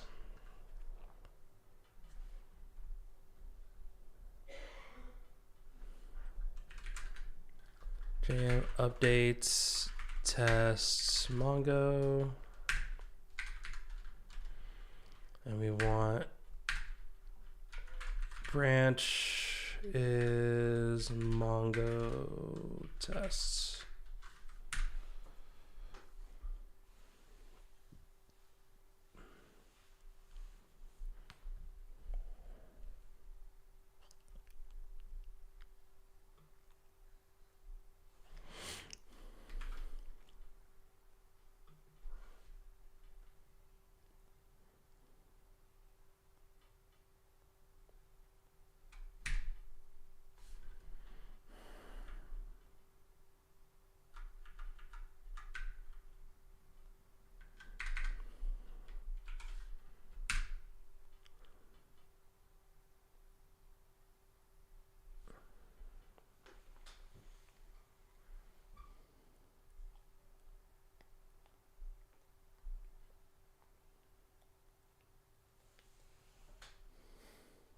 Okay, so we have a DB resource error here on test pages. That's easy fix. Now I just gotta figure out where.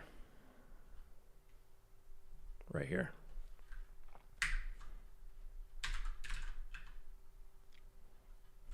Go there.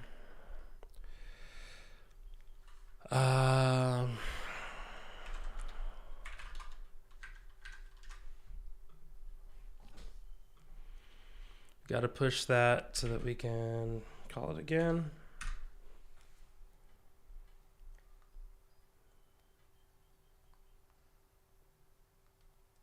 Okay.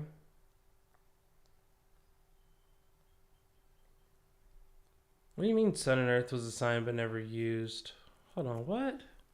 Test page is 51.5. Sun and Earth. It's right there. What are you talking about? What are you talking about? What are you talking about? Sun and Earth.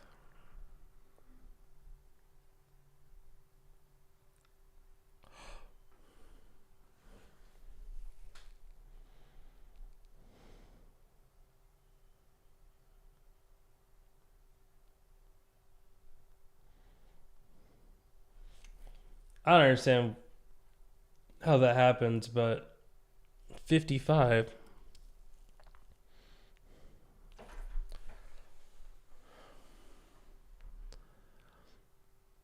I don't.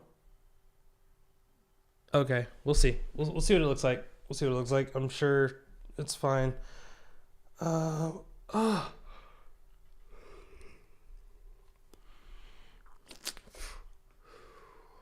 like it's my Kobe stretch right there. All right, so we've got that now.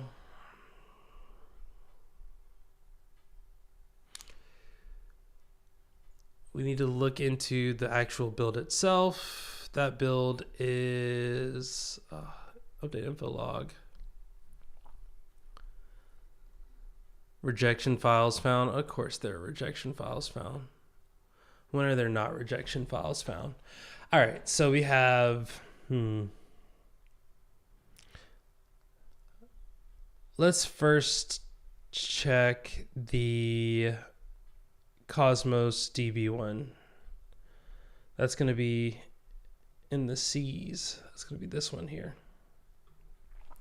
All right, so we're going to go code, and we're going to update this here. And we have, let's go MongoDB first. We can officially close this other one. Now let's bring this back up so y'all can see this.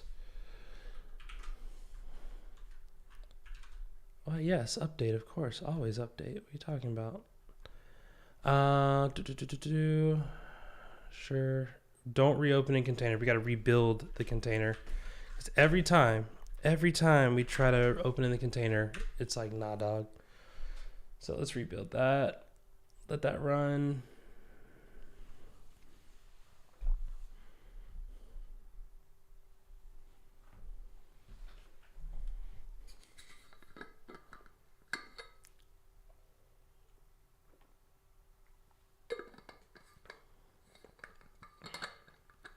Today's stream brought to you by water. Oh, I didn't turn the light on. Hold on, my bad. Y'all don't get the little halo behind me. Halo. Yeah, there you go. All right. Dev container's up and running. While that's doing its thing.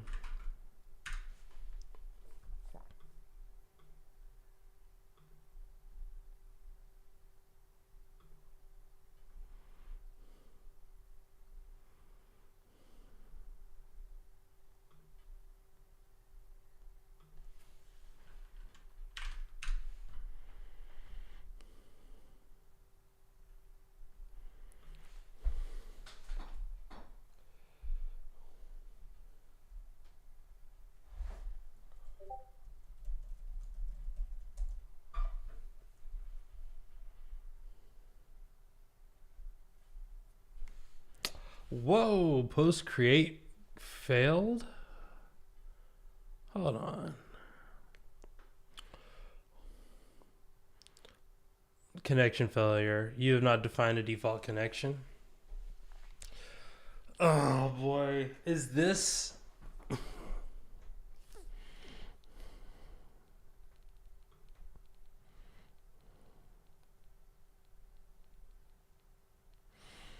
There's a part of me that wonders if the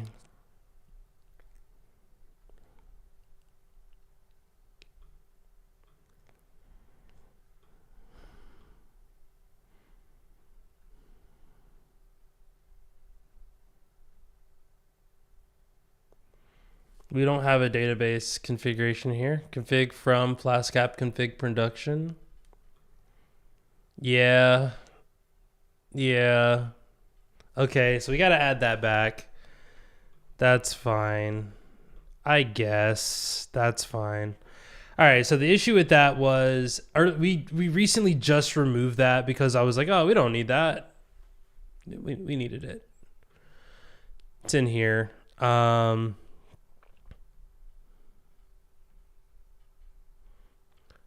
think what's even funnier is like, yeah, do Mongo engine right here.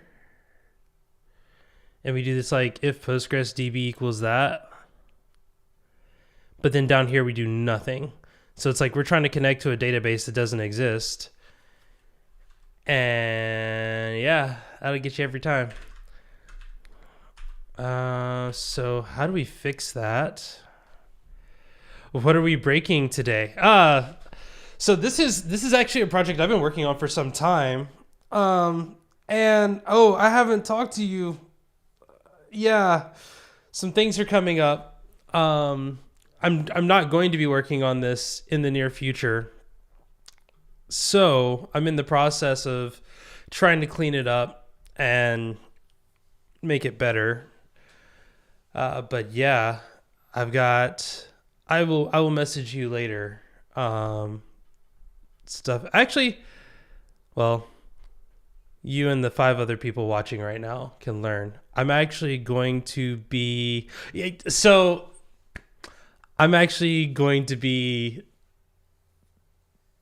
doing.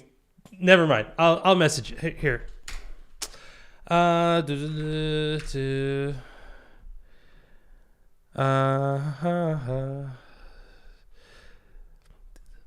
On a mission. Don't get distracted. Don't get distracted.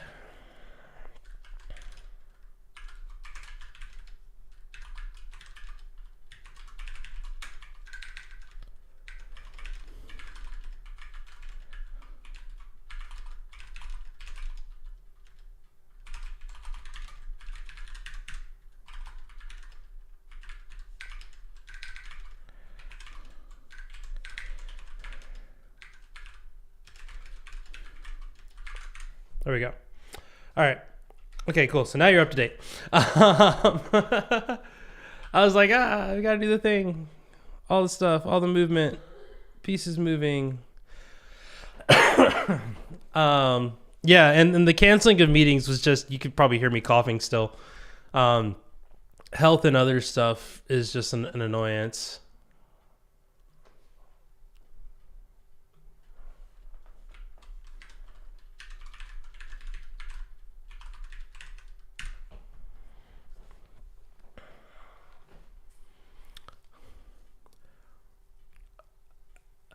I keep forgetting I have music in my ears and like no one else can hear it. I was about to just be like commenting like, oh, this music. Da, da, da. Okay, anyway, so what we're doing, we have to write a test pattern that matches 3 Porsches. Oh man, if only. So we have to write a test pattern that works for both MongoDB and Postgres. So we have to write a test pattern that satisfies Mongo Engine and SQL Alchemy. That's not easy, which I think we got it. I just at some point I took something out that wasn't needed until it was. So yeah, so we just got to define DB in here is equal to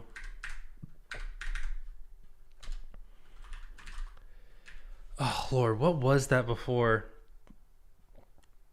Oh wait, I can just check the history. Ha ha ha. Yes, because it isn't different here. Source. I know there's like I could do like a git blame, go back 3 stuff, but that just sounds, that's a lot. I can just go to here and find, that's all there. Nope, MongoDB right here. Boom, drop that option. Wait, what? We have to define, oh, right here. We define it in create app above.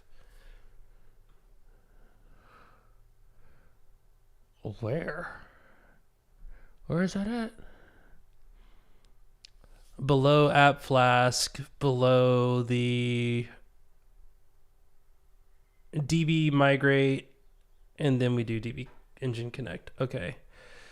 So that's here. DB migrate, and then boom, right there. But I think that's just if it was Mongo, correct? Yeah. Okay, cool. So yeah. How you been, by the way, Steve? Since I've apparently been canceling all the meetings since September.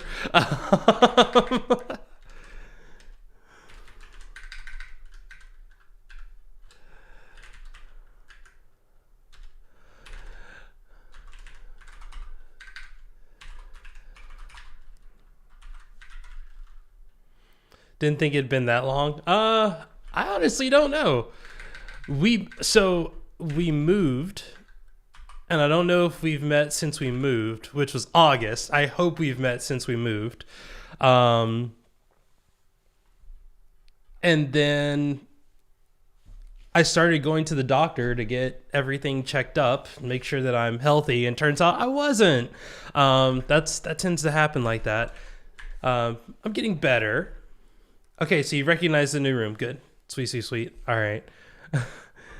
So yeah, got better, or getting better. Still got physical therapy stuff that I gotta go through to avoid some surgery stuff. But and then yeah, just been working, and did GitHub Universe, did DjangoCon. Black Python devs is like popping off like crazy right now, which is great. Yeah, it's all good stuff. It's all good stuff. packaging. Yeah, I saw something that you were involved in, and I was like, okay, yeah, Windows packaging for the something. I don't know if you want to call it for the win or not. Okay, let's get rid of this. And then we're going to rebuild. Let's rebuild this since we can. We're just going to recall this to generate these tests. This is so nice. I'm still wondering about these configuration tests in there. That's just creepy.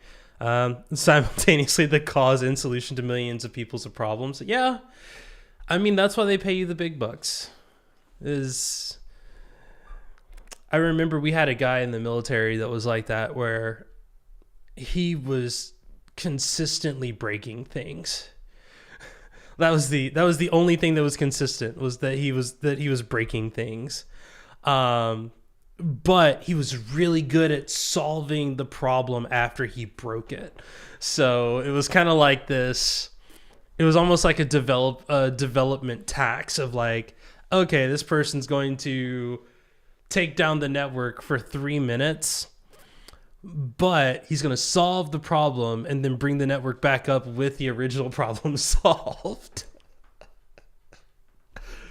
I mean, it happened like 3 times. It was just purely like, all right, this is someone it's good to have around because he's probably broken something before in the past. All right, so scheduled maintenance. Yeah, usually we send like an email that just says like intermittent connection, and then once it was fixed, it was like restored. When you're on a ship, all maintenance is scheduled because you're on the ship. You're in a testing environment. All right. So what's our path here?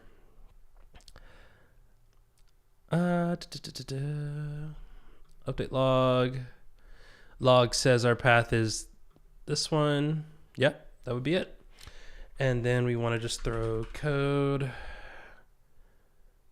Flask Cosmos MongoDB. We run that. It's going to pop up.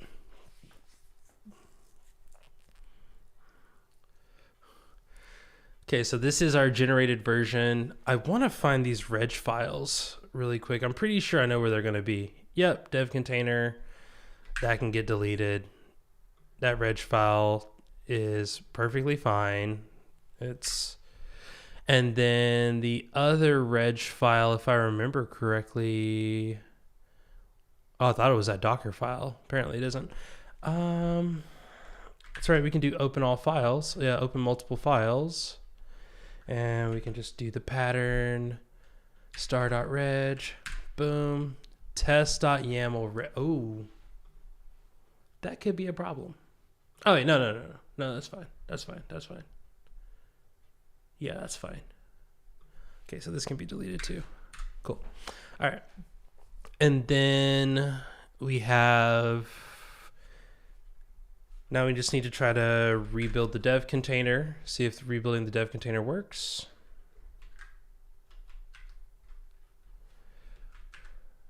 Oh no. What? Where'd my plus sign go? What is happening? Okay, it's doing stuff. It's zoomed out beyond all belief. That's just because my plus sign doing the plus thing didn't work. 6. Oh, 6 is too much. 5. Okay, there we go. I was like, what's happening? Why are we zooming? Why are we breaking still?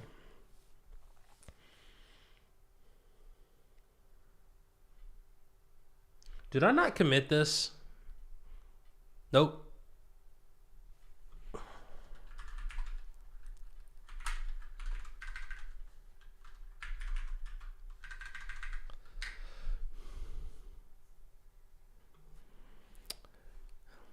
Doesn't matter if you don't commit your changes, it doesn't work. Oh, no. Go back. Nope. Okay. Run that again. I'm still confused on this test pages thing. Because it's saying that we're not calling sun and earth somewhere, but like we are. There's sun and earth right there, sun and earth right there. So like we're calling it. Sun and earth here, and we're calling it there. And we're calling it there. So like, I don't understand why it's saying that, but it is what it is. Cool. All right.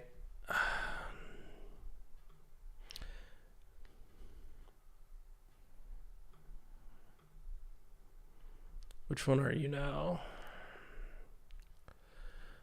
There should really be like a purge command that purges this log before we do anything else. All right, so we've got where are we at? KV. Cool. Let's clear these out. Just makes it easier to find. Should probably make this an issue. Let's see. Issues. Add purge command to CLI.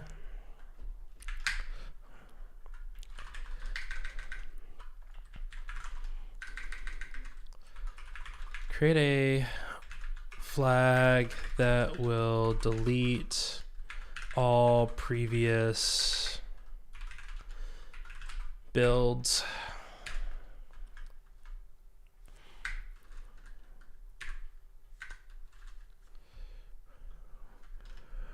Or named pattern.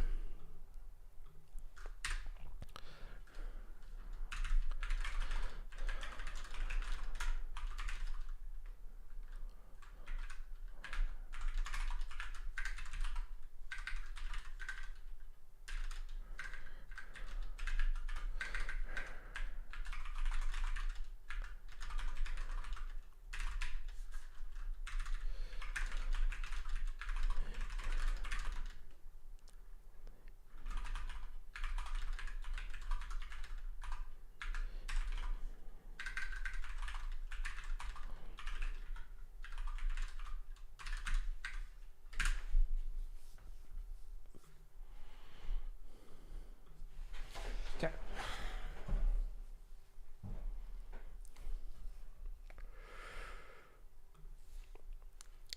Okay, so now we know which one it is. This is KYV.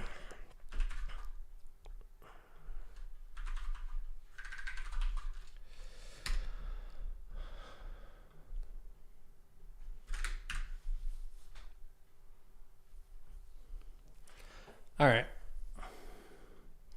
Doing that again.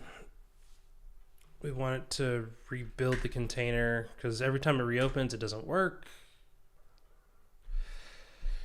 Of course, right now, every time it's rebuilding, it doesn't work either. All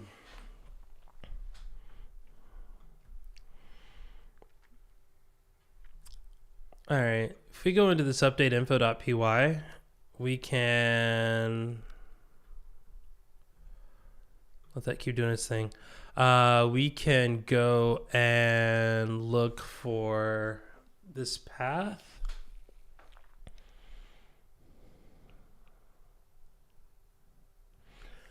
Path is equal to join path repo. And then we basically join repo, path lib path. Okay, so when we do path, okay, we do get repos by pattern, join patterns. Oh, I bet that's why that logging thing is a problem.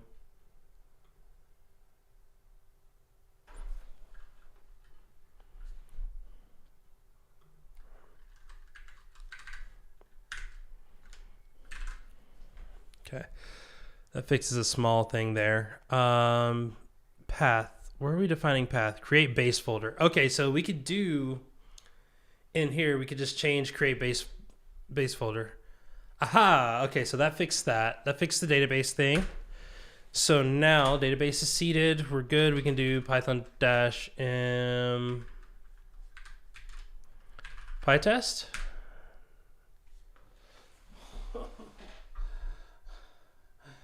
We're so close. We were so close. Okay. So I think we can figure this out though. Let's just go here. I mean, we can that can do its thing. We don't really care about that. The two failures are annoying. Workspace, source, test, local, and it's these. Yep, we're gonna get failures. That's fine. We know about those failures. Let's open these files. Cruise detail. Okay.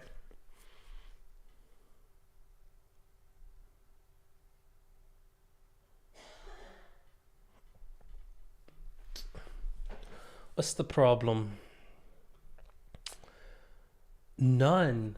Object has no attribute ID. What?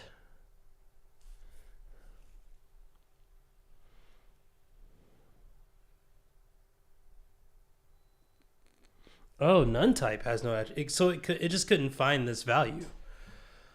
It found the sun, but it couldn't find the sun and the earth. Let's check our data. Because I was thinking about this. I was thinking about this earlier, where we have these cruises Yeah, no, the name is Sun and the Earth. That's right there. It's right there. Um, okay. Okay. Okay. Um, Sun and the Earth. Oh wait, what? No, that's weird. We don't even need. Um, that's interesting. That's interesting that it even brought that up. We don't need that. That was the one that was in the way. That was the one that it was like, yo, what are you doing?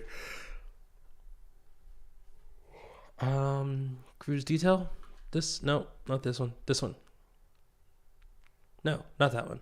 Info request. This one. Yeah, we don't need this. We don't need any of that. That can all go away. And then we go back to this.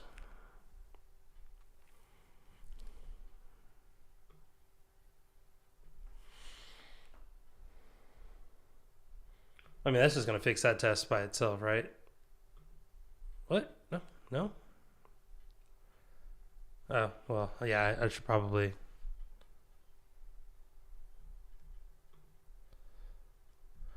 Info request is fine. Cruise detail. Destination. Oh, because I did destination. That's why. Yeah. This would be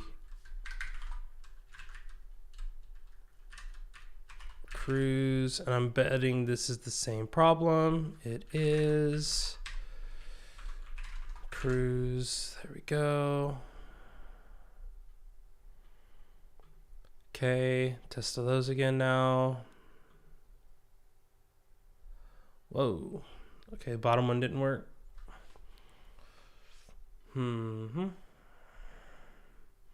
DB is not defined. Okay, so this is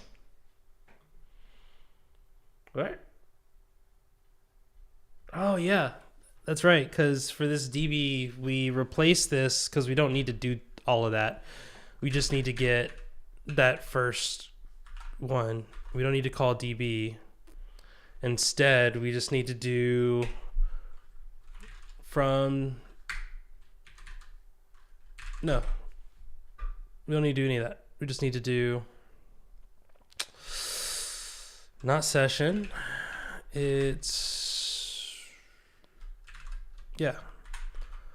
models.info request, and then we can just do name equals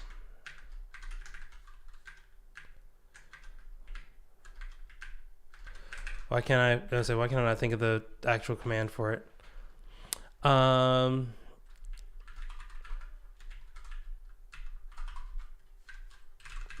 Cool.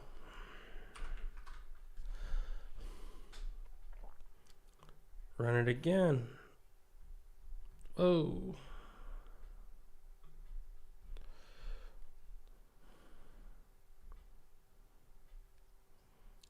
Assert Amanda Valdez.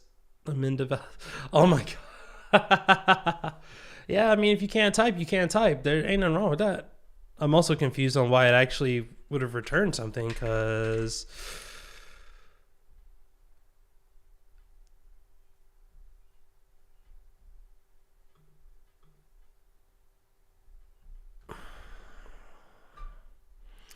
all right.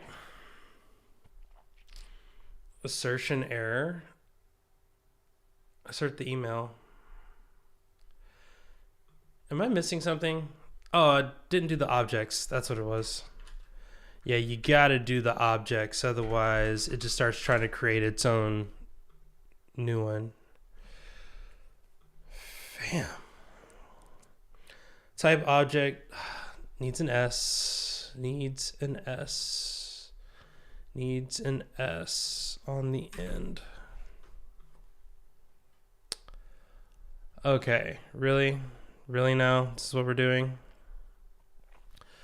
Query set has no attribute name?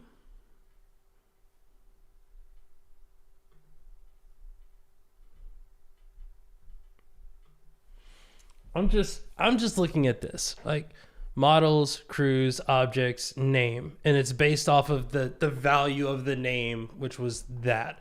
So for me, when I look at this, I would think models, info request, objects.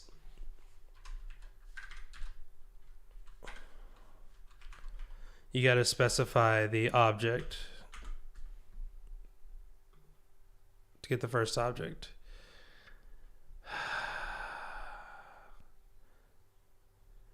Yep, and then you have this weird cruise ID error. So the cruise ID error, that was the other one that we fixed.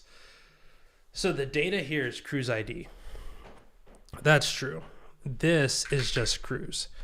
All right, I was just typing that in Twitch, but it was sending me the command.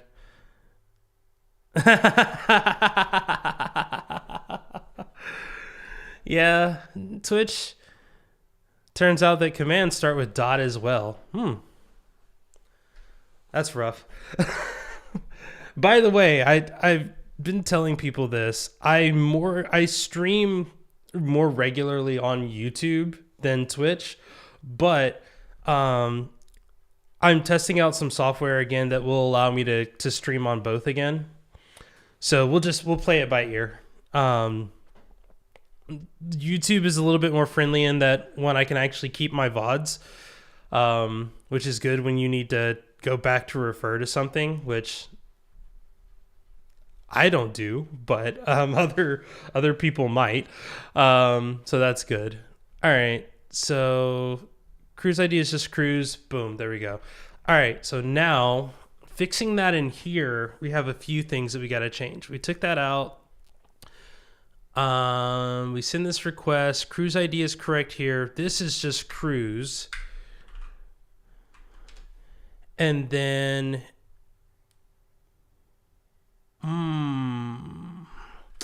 this is one of those that we gotta throw another if statement in there. Hooray for if statements. Yep. If that's Postgres, then we do that. And then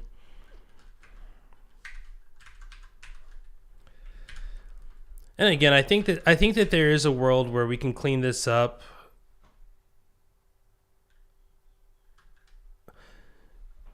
YouTube's comment section is, yeah, that's an annoyance too. I love that they were really trying to figure this out. I mean, I guess you could do this. You could order by ID. There's only one value in there. I feel like this isn't necessarily the safest way to go about that. We want to keep that first though. Objects, and then we just want to do the name, and we can just do name equals Amanda Valdez. Again, the assertion underneath here is kind of redundant if we're doing that.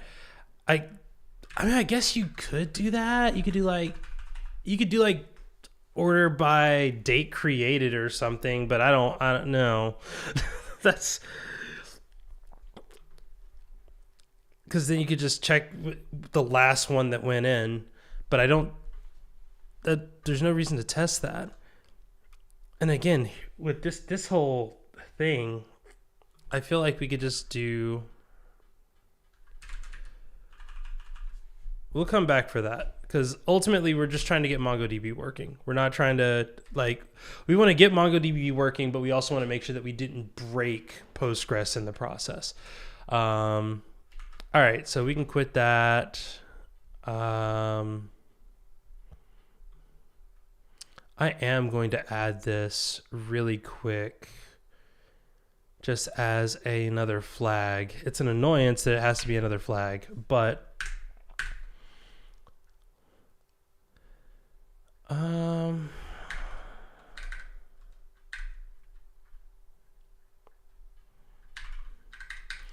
I don't even know what to call this, because we have a thing that we call pattern, which is like, oh, we'll just call it base folder. Yeah, just do not based folder, base folder. And we can do annotated. This should be a string typer option.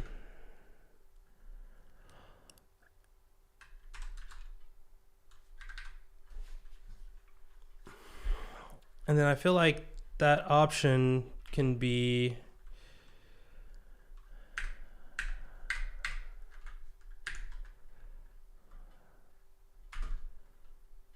do we not use F? I don't really like the idea of doing F there.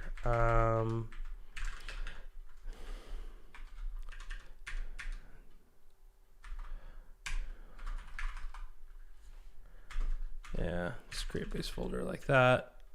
And then you don't have to do this.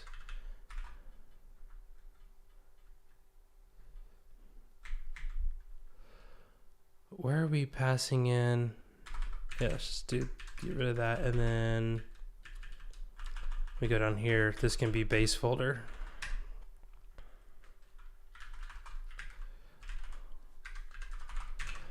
Okay, cool. So if I did that right, I should be able to call this and then do 1, 2, base folder is Mongo test. And it should make, of course it didn't. String object has no attribute join path.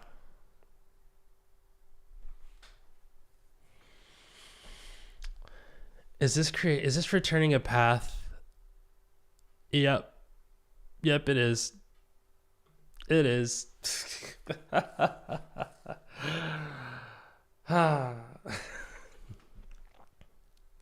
Oh, it's also making the directory.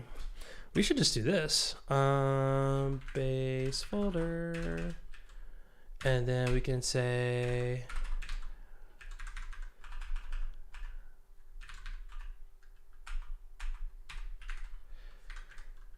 base folder is equal to, what can I think? Yep. Boom.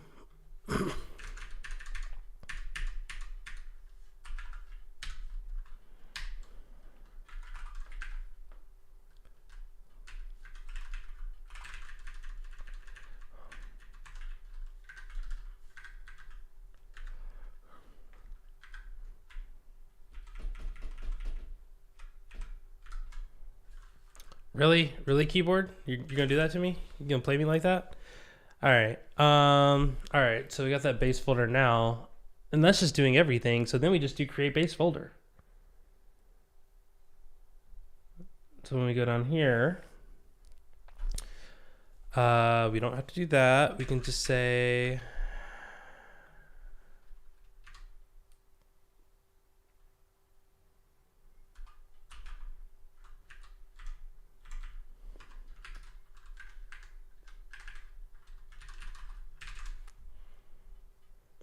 okay.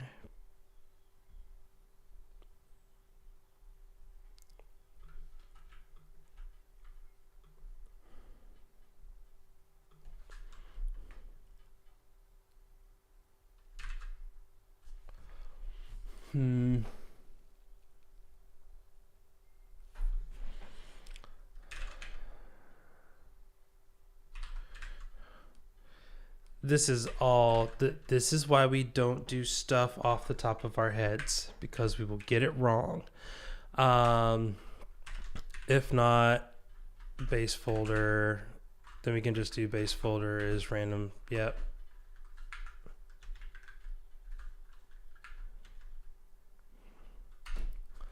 Okay, if we do that, then we have random folder prefix is that. Okay, cool. So that's fine.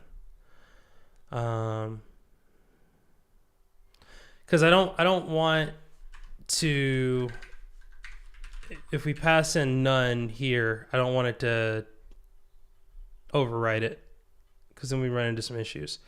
All right, so down here, this can be none.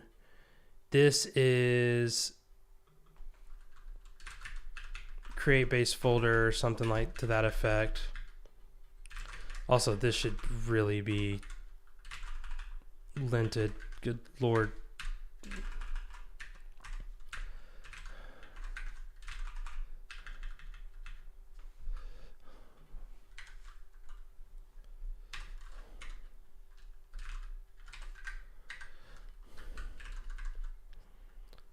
Okay. So then if we go there, we got this. Whoa, what am I doing? There we go.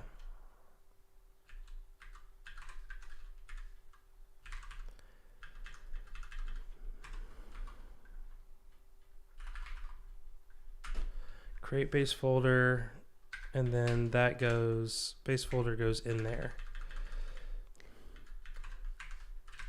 Okay.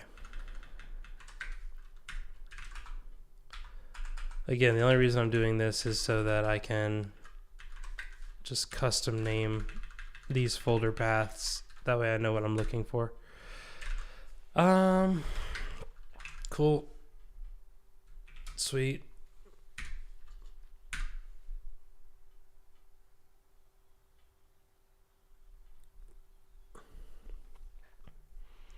If I did this right, Mongo test. Hey, let's go. All right, so now we've made all those changes.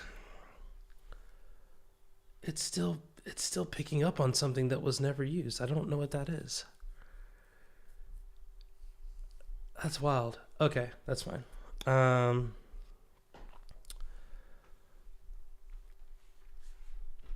So now we go, we've already closed that, so we can just code, update repos, Mongo test, boom.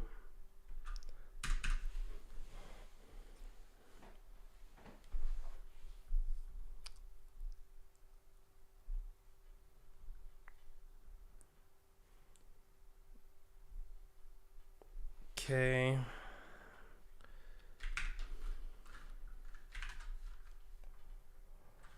Rebuild and reopen container. Thank you.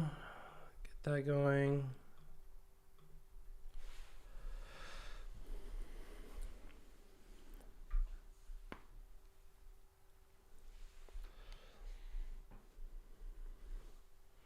This is a pretty good little session. We were able to get a bunch of issues tackled, or at least identified. I think we had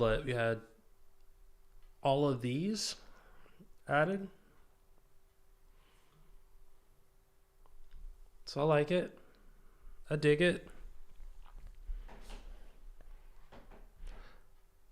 These are gonna be done by John, which is cool. And then boom.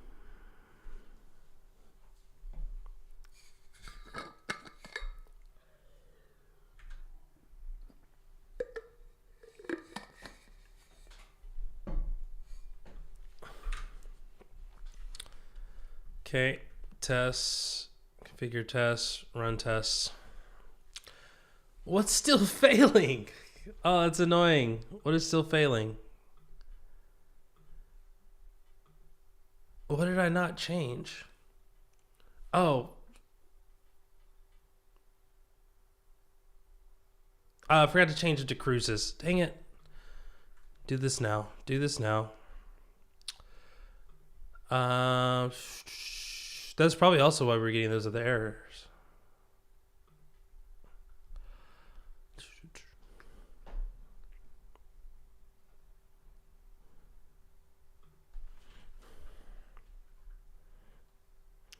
Hey, what's going on? Glad to see the lurk.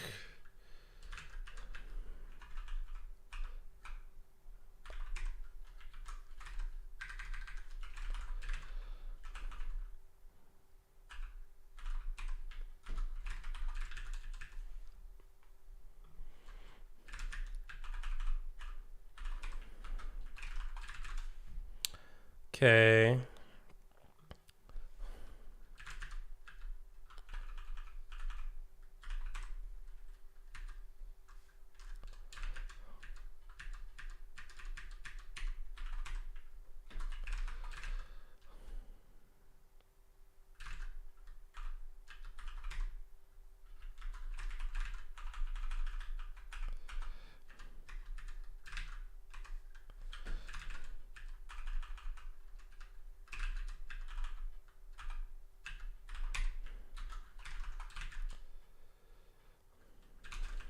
Okay.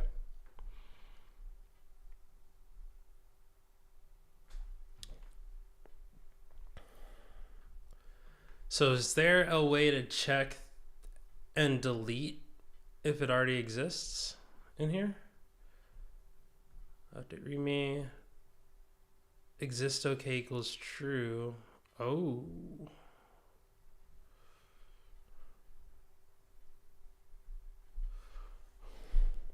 Don't we have an overwrite? Oh, that's if we provide source, it overwrites automatically. Okay, that should be fine. All right, let's run it again.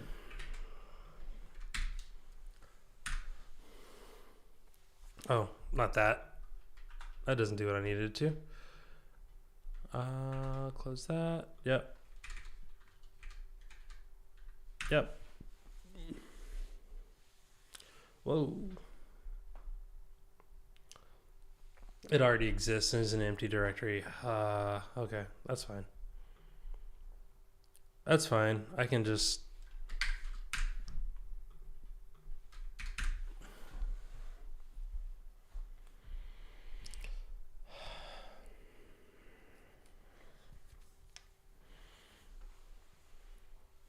It's still calling it. It's still saying that that's assigned and never used. Huh.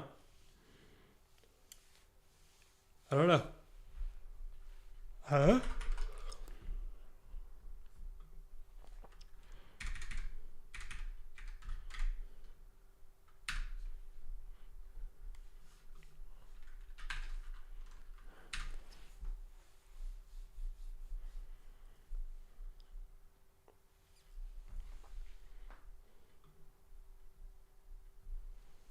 Doing its thing.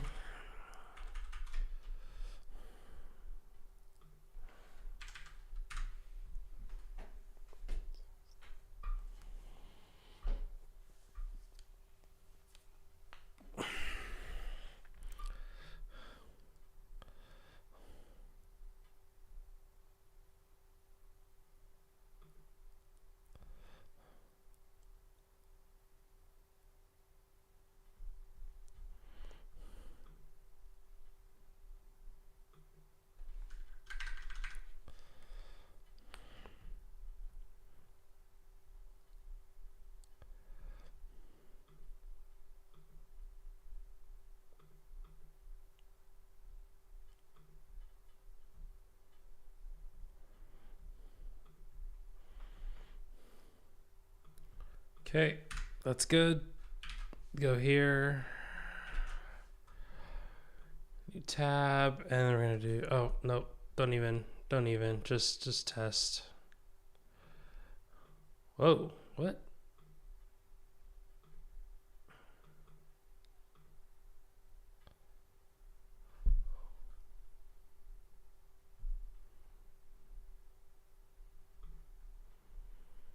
Ain't no way.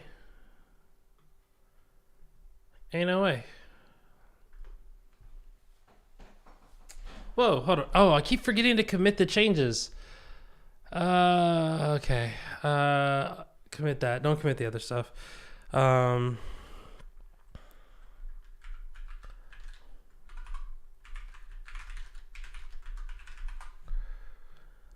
we go.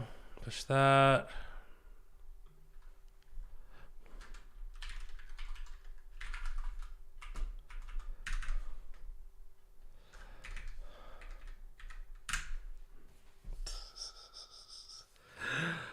So many times I've done that where I'm just like, why is it not working? And the simple response is I could set it to just be the local build. But also if it works, I want to just push the code. I want to push the command. So like, why? Okay, yeah, so see that fixed the other thing. Okay, we're going to run that. Let that go. Let that do its thing. We're going to close this. We could probably actually just reopen the container on this one. Like everything is the same. I don't see why it would have a problem. Database already exists, so.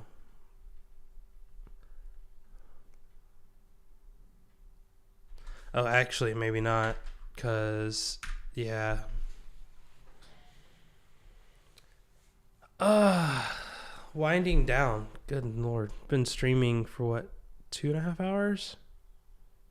Almost 3 hours. Okay. If we get this working, we'll check Postgres. We'll get that working. That'll be a big achievement in that point. Because if we get Postgres working, we can then run this again and just make sure stuff is good, which would be fantastic. Okay, it's doing all of its stuff. Database is seeded. Yes. All right. Cool. That's working. So now the question is, did we break everything with Postgres in the process? Possible. Update repos, Mongo test, Postgres. Let that run.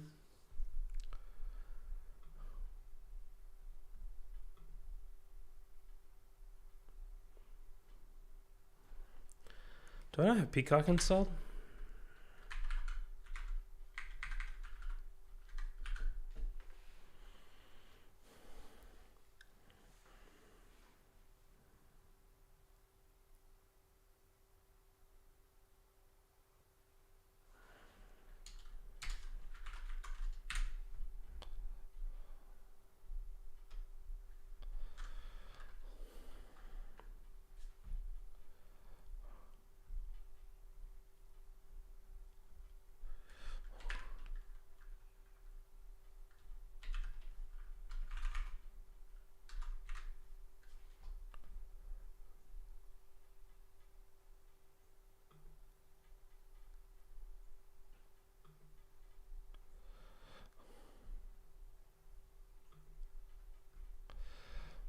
Okay, database seeded.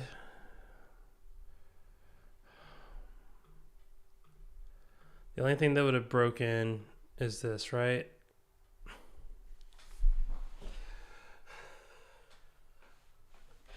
All right, cool. Cool.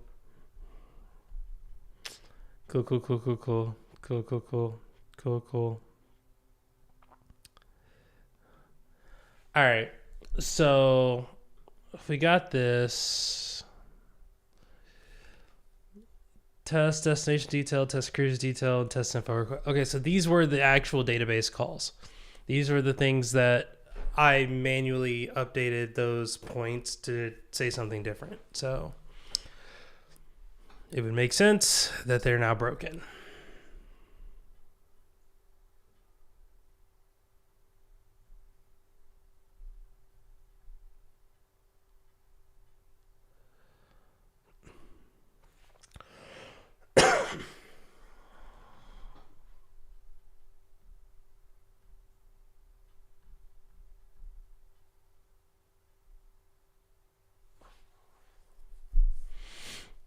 Okay.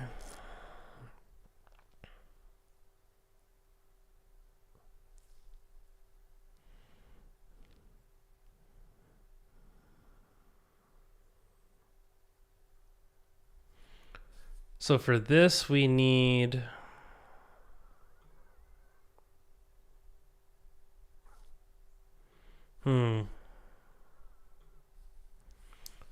So for this, we need to... Okay. Get model. Okay, first of all, what does the error even say? Because I'm guessing the error is going to say something. Select has no object attribute ID. Okay, so this is just we didn't get. We need to like do first and then like.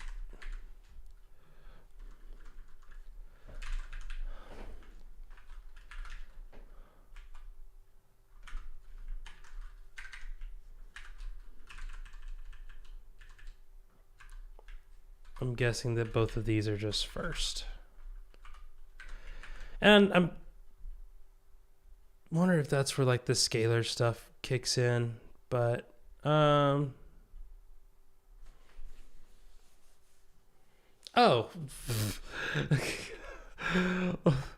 It would also help if I put first in the area that I'm supposed to put first and not just wherever I feel like it. Here, we did it right on this one. Does that one work? No, that one didn't work either. Okay, so first is probably not. Select has no attribute first. Huh. Well, is this where that sessions.scalars thing came in?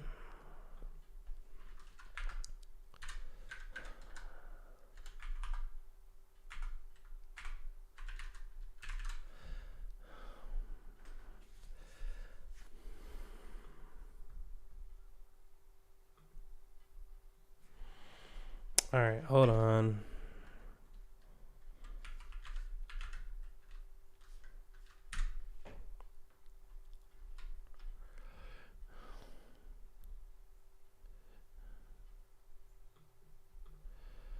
ORM, simple select. Select user where this, and then you got scalars.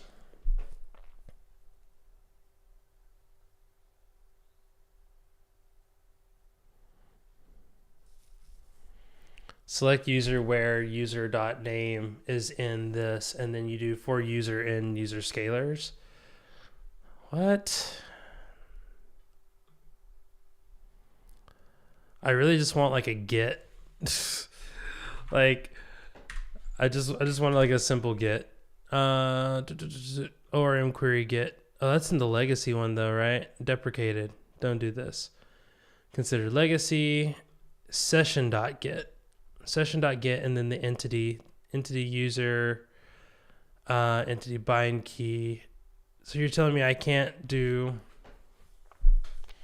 So you do session.get.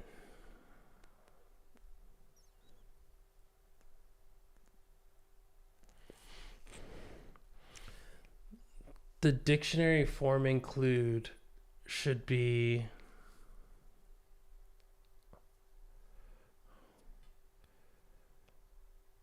options, optional sequence of loader options to be applied to query if one is omitted, populate existing. Huh. Okay, so you can't do a get, you have to do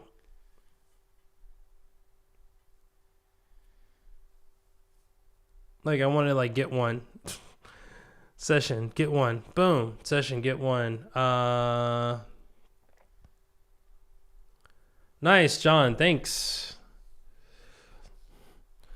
What's your SQL Alchemy skills like? Because I'm looking for this session get one thing here for SQL Alchemy. And I have a feeling that it's going to be like session.getOne. I figured you would do like a filter. Because if I'm saying get and I'm providing a key, obviously that would be the thing. Return exactly one instance based on the given primary key identifier, or raise an exception if not found. So you have to give it a key. You can't get by some other thing.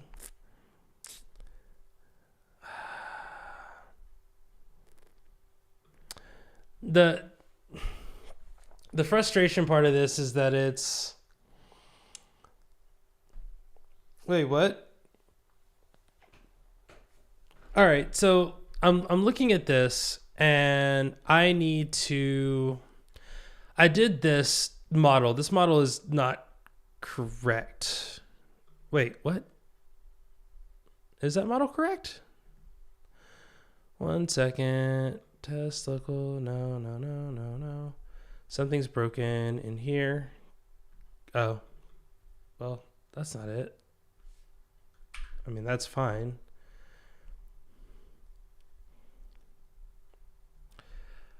Hold on. I am trying to figure out what this is trying to tell me.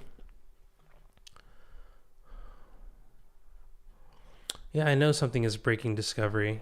It can't be that rough is mad. Okay, here we go.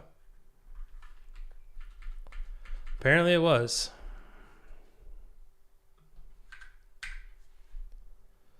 There we go.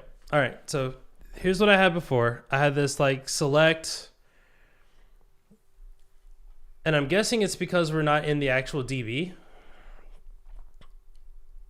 So could I just do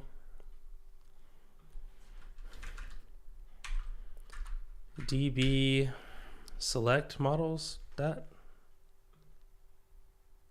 I was guessing that wasn't it either. Select has no attribute ID. Yeah. Okay, and this is the error that we were getting before. It was like it was like I don't know what that is. And this is where I was thinking, could you do, if DB is the session, right?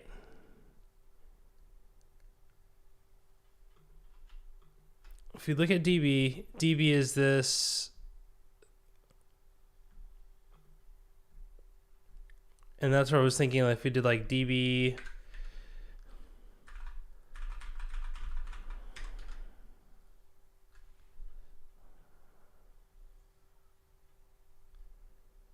we could do like db.session. Just trying to move that over.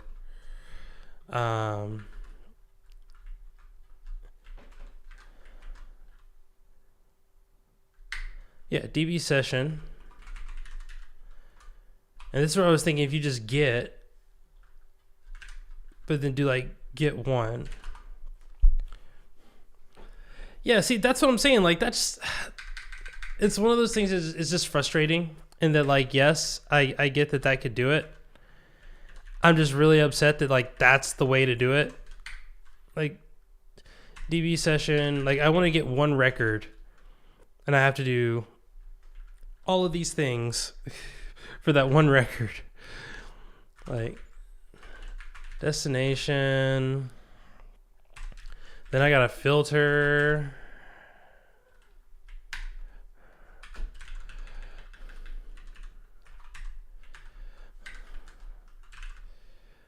And then you got to do destination.name equals the sun. Then you got to do all. I don't even want all. I just want the first. Just the first one. Does that work?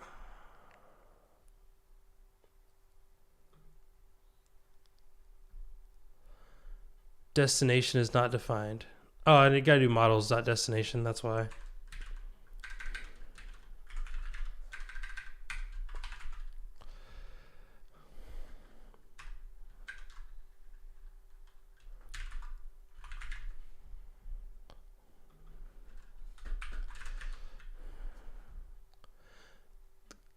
Class should be imported, right?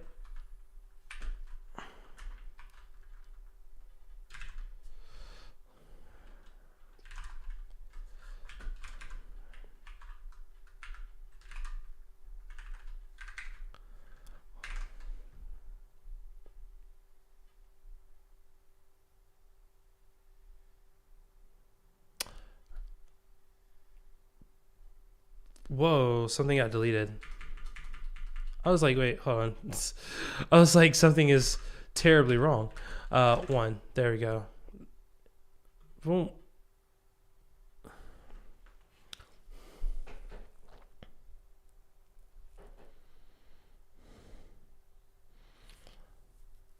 Unbound message from none.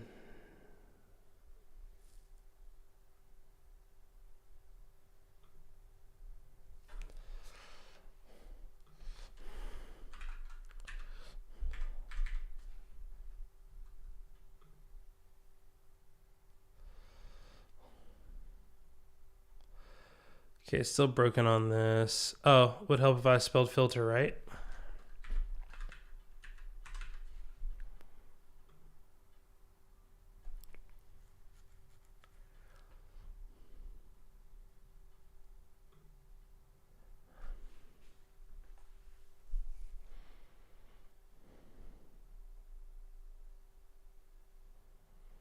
Runtime error.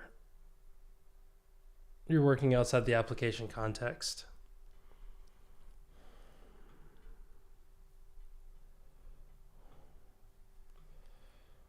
I don't know what this means. Unfortunately, though, I do need a jet because I've been streaming for almost 4 hours and I have a meeting soon. But we'll try that. If we get this first test working, we'll end it on that. just so that I can go grab some food before my meeting.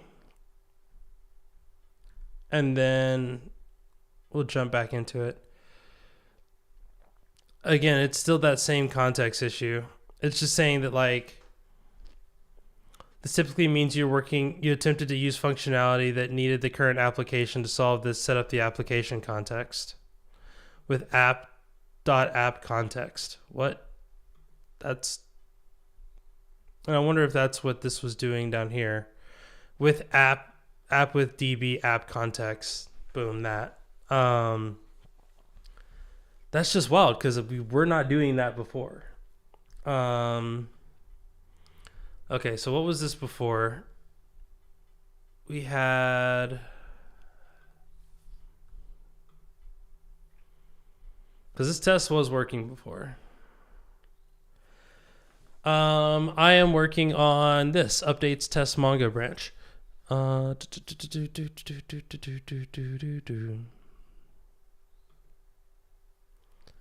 I'm not seeing a pull request. Where's that? I don't see no pull request in here.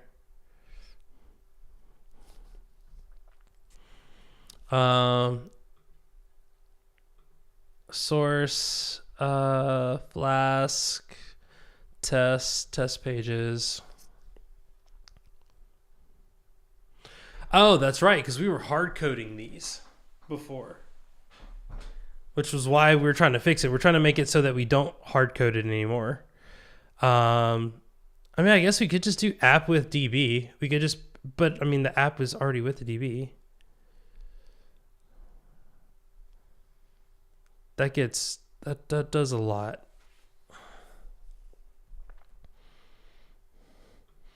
I think I get kind of the problem in this, but I want to make sure that I'm. Oh, you finished your actual job. Yeah, you finished the thing that you get paid for, not the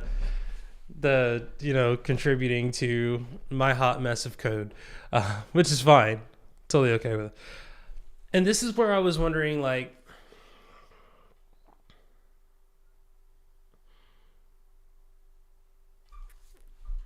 why do we need the context here?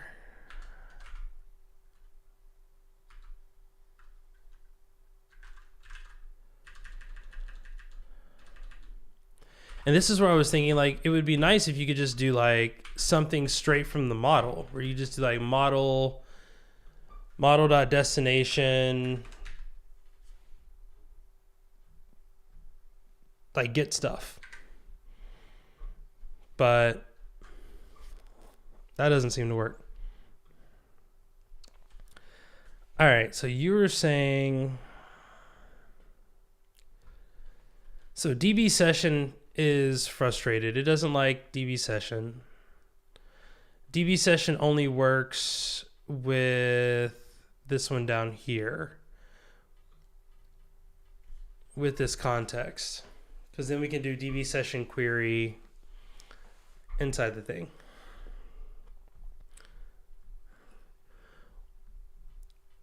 Which is like,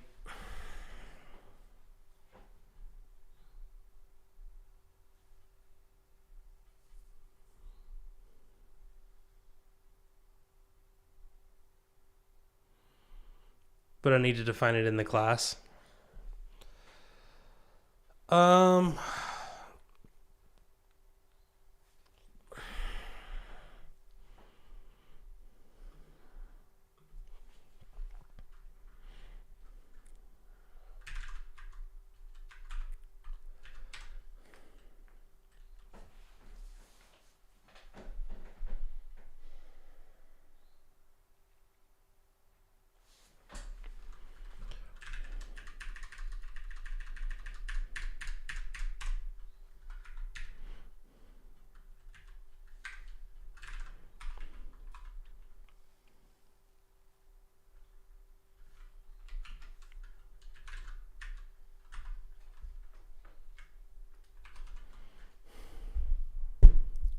When your microphone is in the way of the keyboard. Okay, so now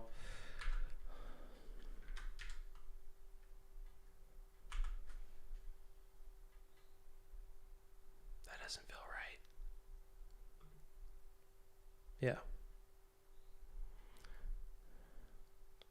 Working outside of application context. Okay. That's fine. So is the solution that we just always be in the app context? And we just do app with DB. We just always pass in app with DB. Because I mean, that's an easy fix.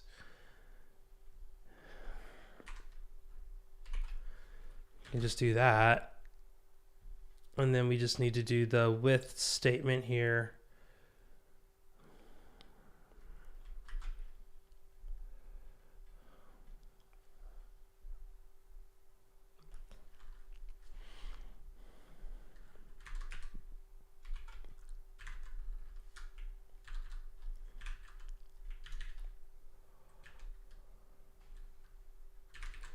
Can you just do that?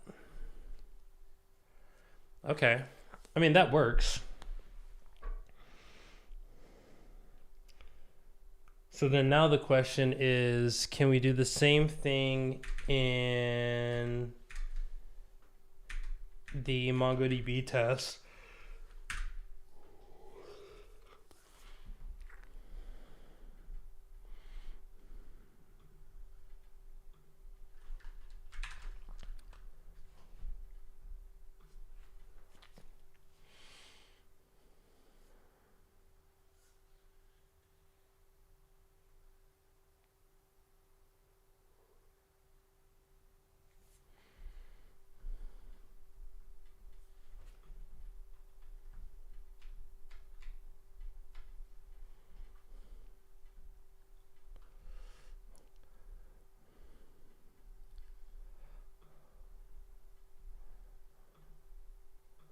Okay.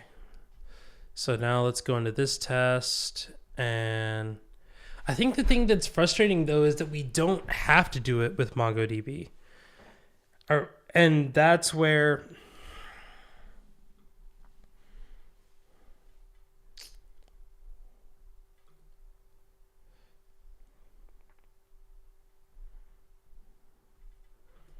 these local tests here, we have these local test pages. Because like here, we're not doing it. Here, I think we only did this because I honestly thought we had to. If I do that, does this test still pass? Yeah, that test still passed. So we only have to provide the app context with, I think what we do, I don't want to do that. Oh, it's going to be so frustrating to do that. We don't have to do this at all. But we have to do that for, we have to do it for Postgres. All right. So now I know what we got to do. And I don't like it, but we need to do it. All right. So for this, I'm just going to leave myself some notes because I'm going to eat. Then I'm going to go to my meeting. And then actually, what time is my meeting? Double checks time of meeting. Okay, I've got an hour before my meeting, so I should be fine on that. All right, so I think we can knock this out. For each of these calls, if we're using Postgres, we have to include the sun, or we have to include the app with context. It's an annoyance. I think it's a better pattern, because that means that we can change that value to anything and we don't hard code any of the actual keys. So we're going to say, oh, come on.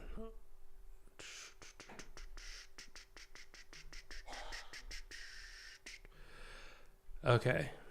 So we do need DB. We have DB session. Okay. So it's going to be DB session query models cruise, where model cruise equals sun and earth, and we're gonna just do first to get the first one. Cool. That fixes that. Actually, that doesn't fix that, because this needs to be inside of this.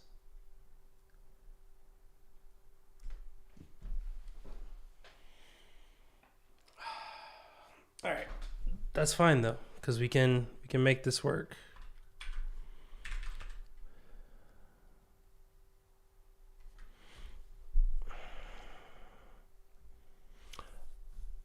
I feel like we just need, okay, let me go to my templates. Where are my templates? Where are my templates? Boom, there's my templates. And we're gonna create a new template. We're gonna call this template test pages or Flask test pages Postgres.py.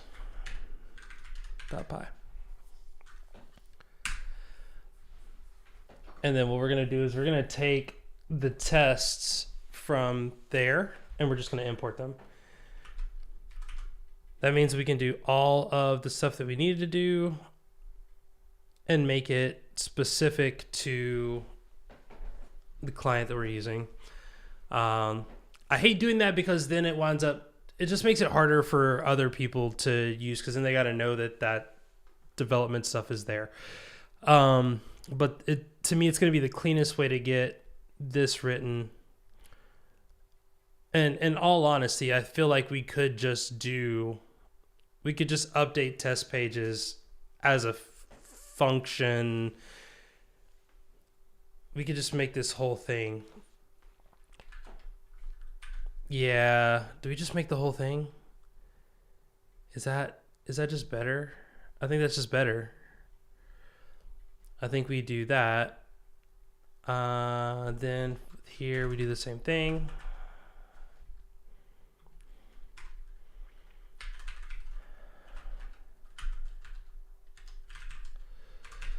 We can do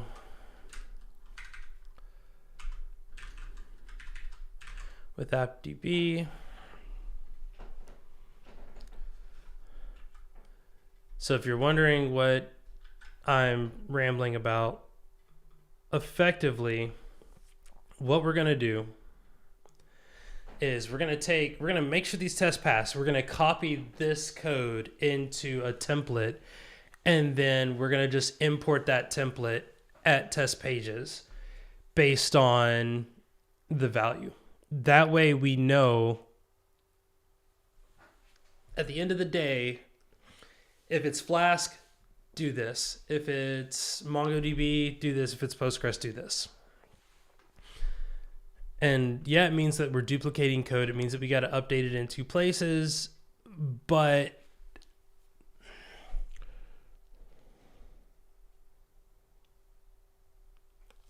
how much easier to read will that be? I mean, we could just do macros and you include the macros for each one. Like if we could do this, go into here. This is Postgres, boom, paste that, boom. And then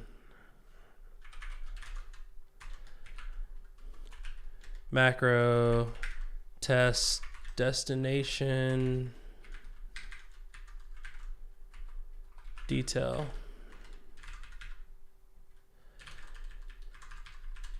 and then we just end the macro there.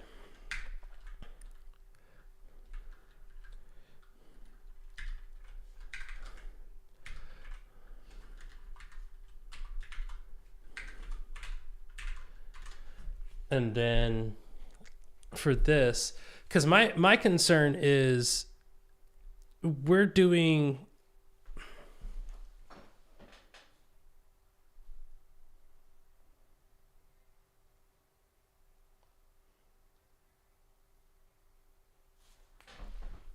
is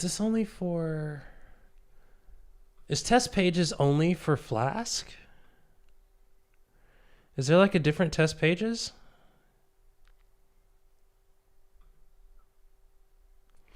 There's a completely different one. Oh, that's hot gar. Okay. Nope. I'm not doing that. I'm not making it more complicated if it's only for this test pages. That means it's always going to just be in Flask. We don't need to do more work for it in that case. So in that sense, why are we not testing that with Fast API at all? That's weird. Huh. I think Pamela did that. All right. So what are we doing here? We need to say, the nice thing is, with that being at the top, we can still have it make some sense. App with DB, that, and then we end if there. We pop this out here. We copy this, we paste down, and then we remove the app with DB context. Okay, cool.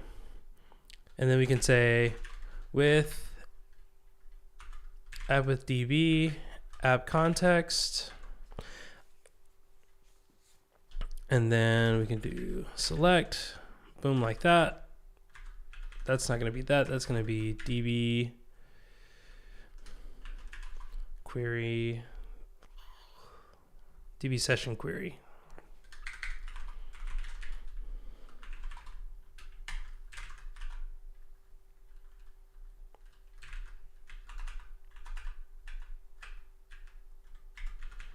Models destination,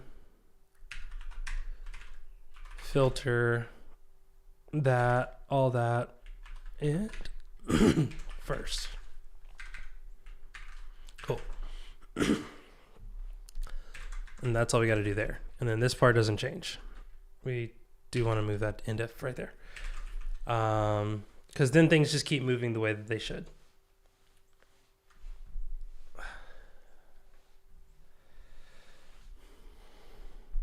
And then we need to duplicate this enough times for it to make sense. Put that there. This. That.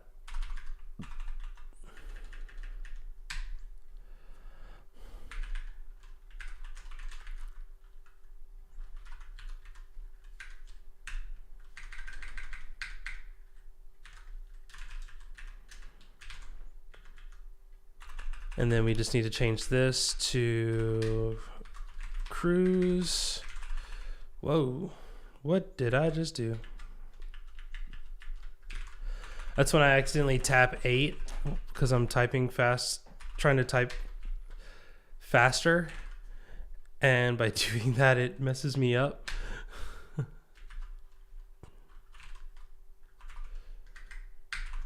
Cruise, and this is... Okay, so that works there. And then we want, pop that. That doesn't change. We just need to do this part and get rid of app with DB. Okay.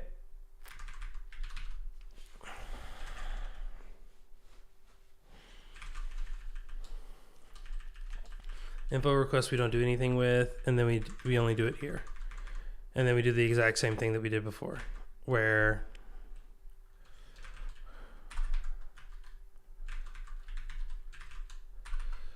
with that, oh, this one sucks though, because this one you have the models twice. I mean, I guess you could just do it once here. You could do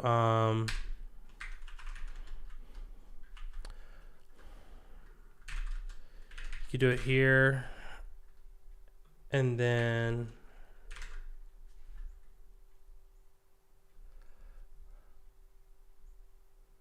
where are you seeing this? Where are you seeing this? John, where are you seeing this? Oh, yeah. Thank you.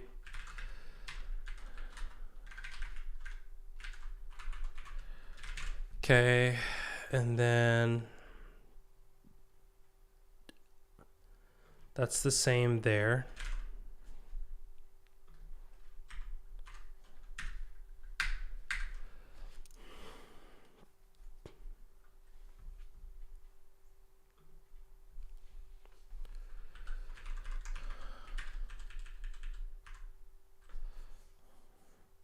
Yeah, I think I caught it. I think I caught it at least.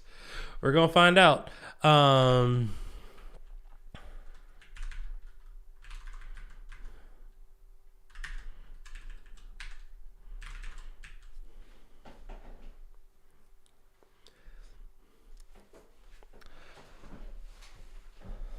See, this is why, like, there's a part of me that's like, I want to just write 2 tests that do the things cleanly, but I also think that there's what's better to have 5 places to go look for the same code and make the changes in 2 different files, make the same changes in 2 different files, or to have it all nested into one and then make the changes once. I mean, you might make the changes still twice, but you're going to make them all in the same file, and it's easier to think about it like that.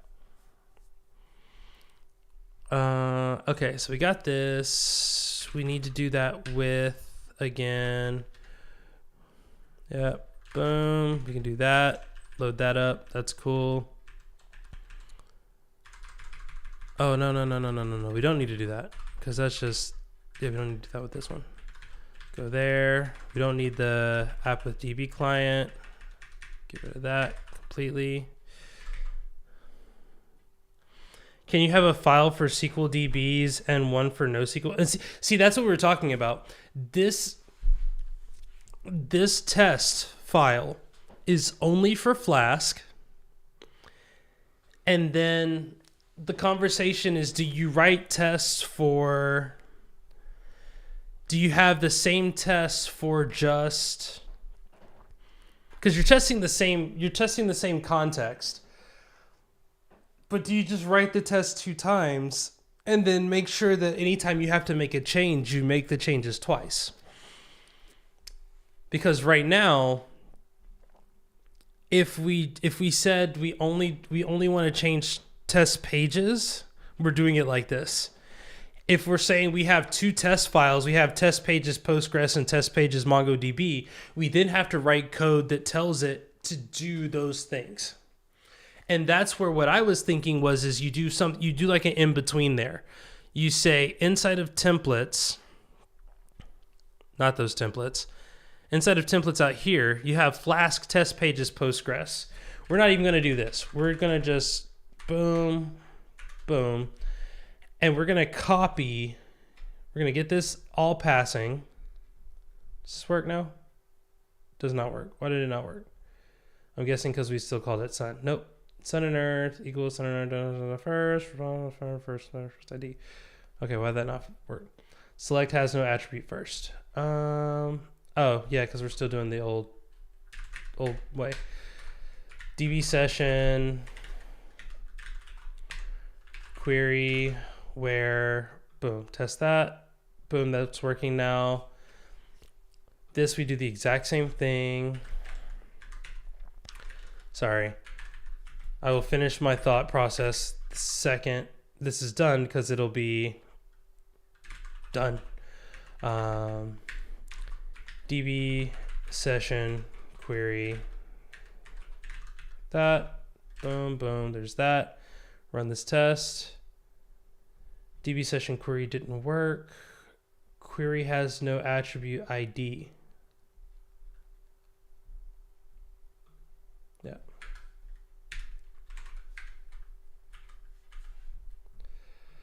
Boom.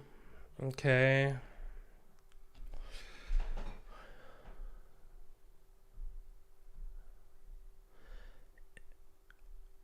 Create info request, but not like filter.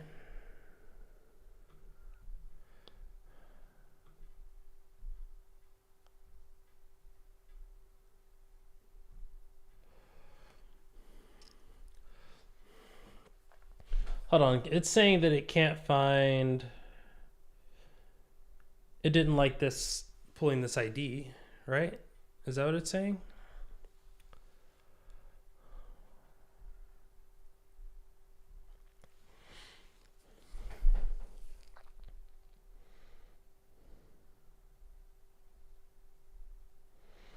Yeah, post client.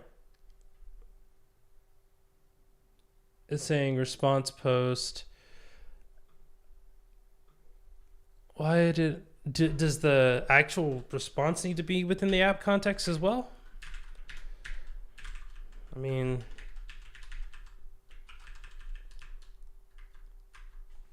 whoa.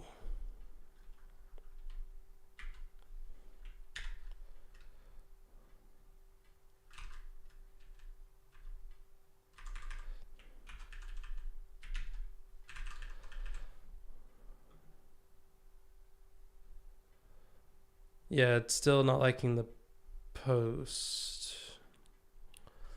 DB create info request. Quargs are this.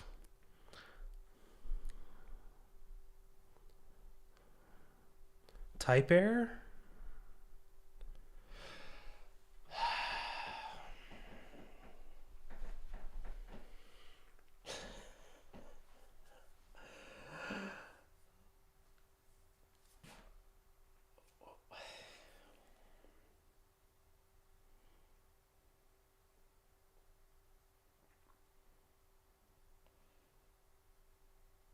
It's not liking that I gave it the ID for the cruise. And my guess is that it's probably because it's Postgres. And Postgres just wants like the whole item, maybe? No?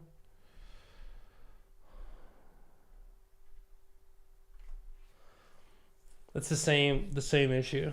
Only keys that are present as attributes of instance class are allowed. This could be examples of cruise is an invalid keyword argument for, yeah, it can't access the value ID. And it's saying that the value doesn't exist.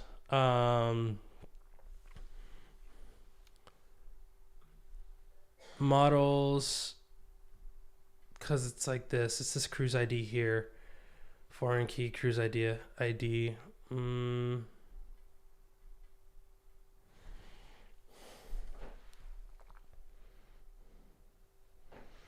Cruise ID. Mapped foreign key cruise ID.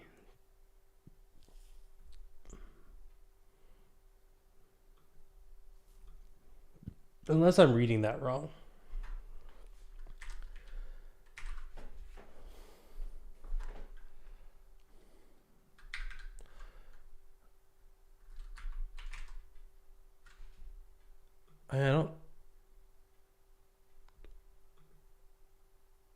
I didn't think that was it.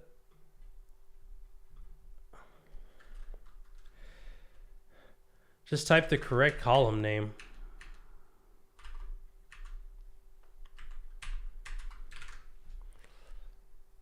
This is where I'm confused because we're looking at Sun and Earth and it's saying that it can't find the ID of Sun and Earth, but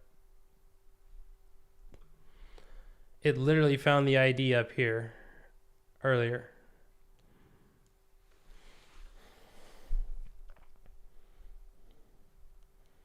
So how is it saying that it can't find it now, but it found, like, it's the same code.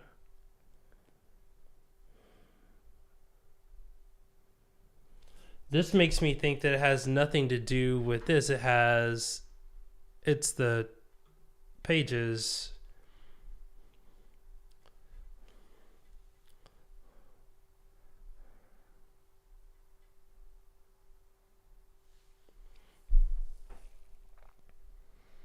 That's what I'm saying. I think that it's pages that's the problem. Oh my gosh. Okay. No, I know what the problem is now. This is cruise ID in Postgres.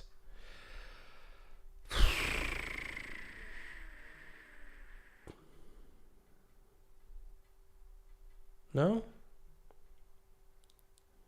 Yeah. Oh, dear Lord. Okay. Okay. So this does make me, this pulls me more towards the, like, let's just have separate tests, because that needs to be that. Cruise ID is equal to Sun and Earth. Although I think that's Sun and Earth ID. Sun and Earth. ID.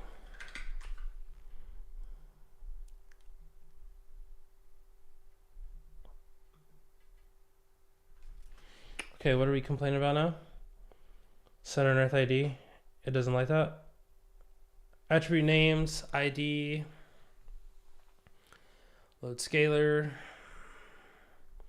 detached instance error.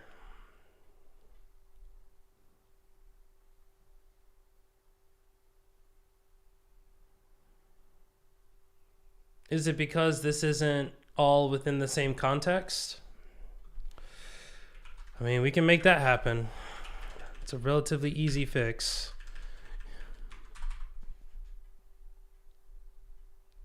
You just do the whole thing within the context. Okay.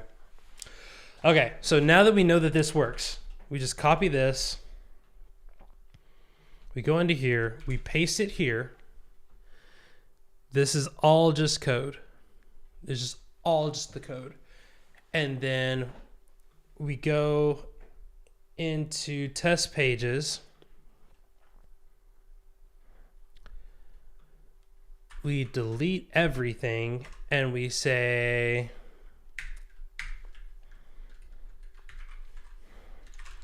if Postgres, yep,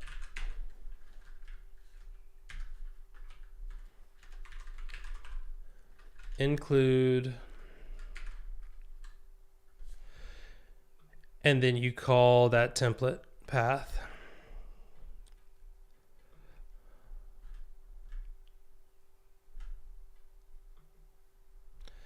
Since it's in templates, I don't think you have to provide the templates path. You just include there. Okay. And then you do the exact same thing for MongoDB. So let's just make sure MongoDB is working first and foremost. Test pages passes, right? Okay, cool. So now we copy all of that. Nope. Well, it doesn't matter. Copy all of that. We create a new file inside of templates, and we call that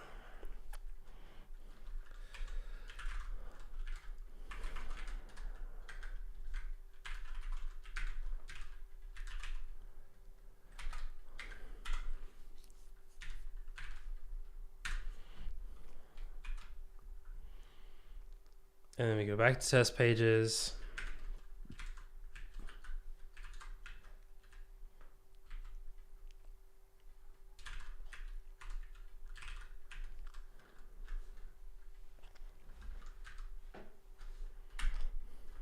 Yep, we can do that. And that's all of it. The thing I don't like about this is it just makes it a little confusing. Like, you know that, like, okay, I can just go here, but you have to know where here is. Actually, we'll do this just to make it a little bit easier. We'll say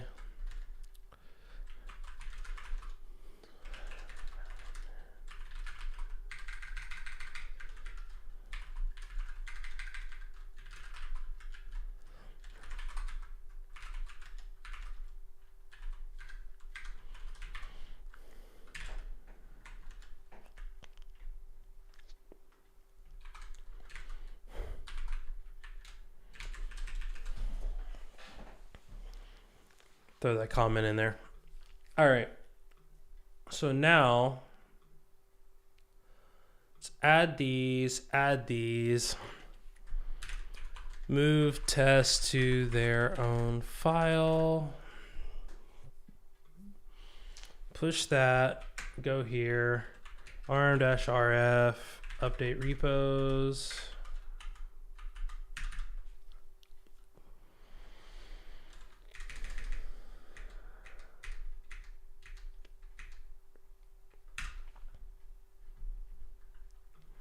These don't exist anymore. Let those build.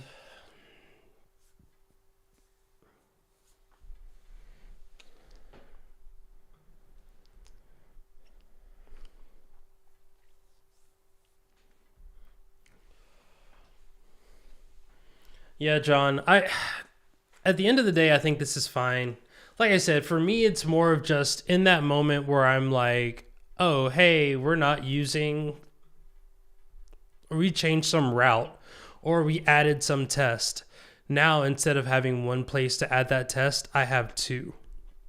And the worst part is they're not even here. They're in here somewhere. So then I gotta go find where these are and then make those changes there, make those changes there, and then go in. It's like it works. It's just really annoying when there are changes that have to happen. But they're relatively minor. And if you'll see with some of this other stuff that we've done similar things. We're like, oh, this one function is a nightmare, so let's just obfuscate it. Update repos, Mongo. Just make sure Mongo works first. You can just actually look at the tests first, just make sure that they built properly. Okay. Looks like a test. Rebuild and reopen in container. And then we want to do the same thing for Postgres.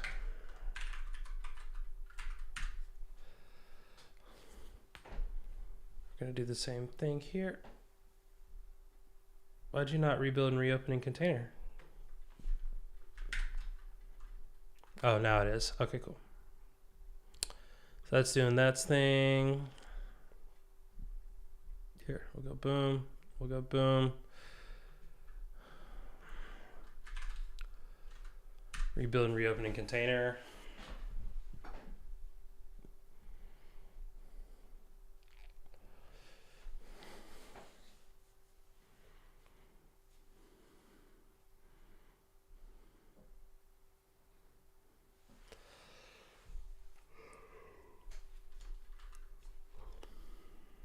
Hold on one second.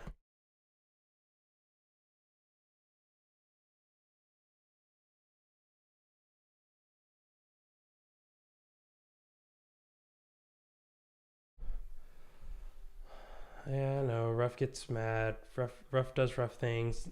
Database has been seeded.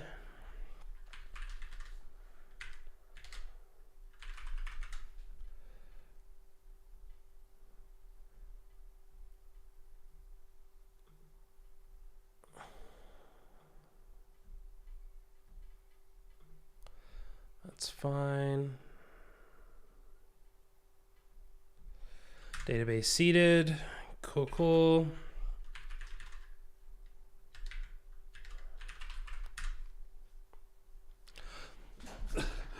Why is Postgres still failing? Postgres, why do you hate me? What? Huh?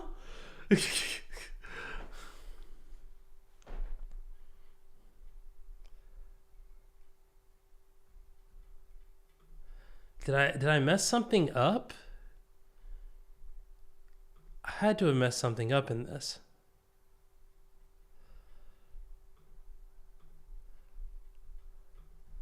It didn't copy the changes over. Okay. Hold on.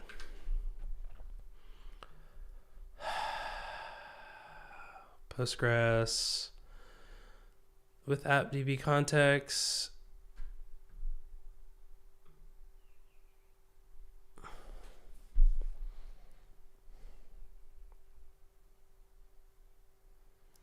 It's not a Monday. Michael, comment of the day. It's not a Monday kind of DB. Yeah. Like, what? What? Ah.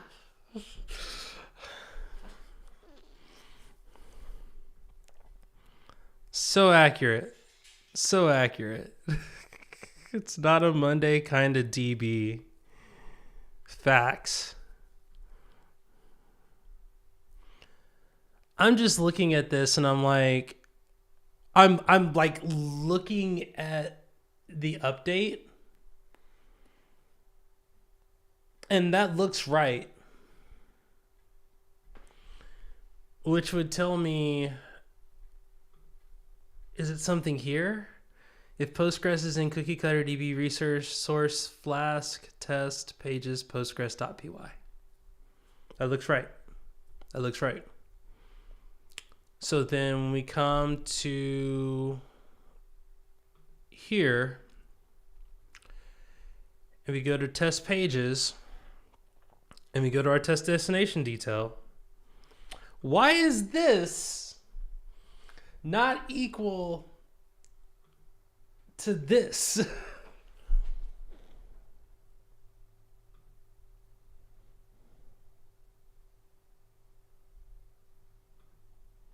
What happens if I like rm rf update repos?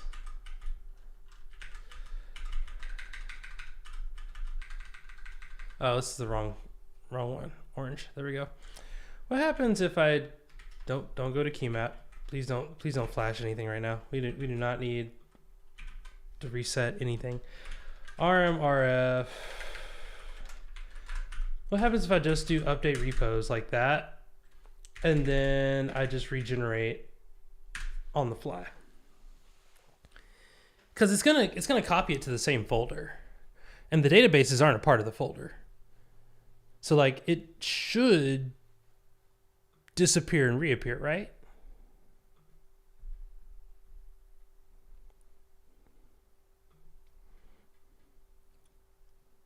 Okay.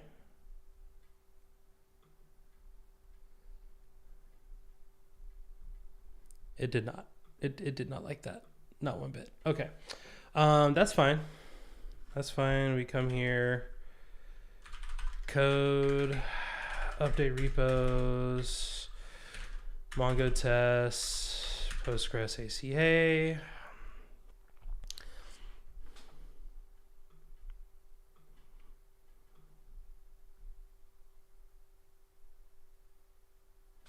It's not updating. And I don't know why. Why is it not updating? Did I not push those changes? I didn't push the changes, did I? I didn't push the changes. This is an indicator that we are doing more than initially we set out to do. When it doesn't work because you didn't push your changes. Because of course it's not going to work. It's pulling from Git. It's not pulling from my local machine.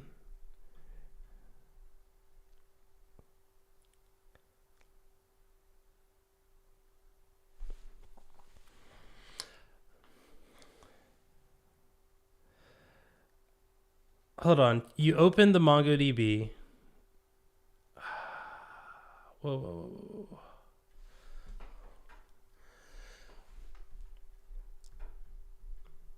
Hold on. Test pages. It's supposed to be MongoDB. Dang it. You're right. You're right there.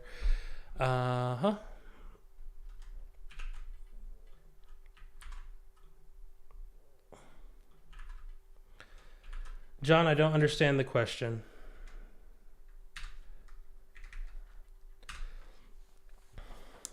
You open the MongoDB. And now you're reviewing the Postgres DB. It's Cosmos Postgres. Is it special? No,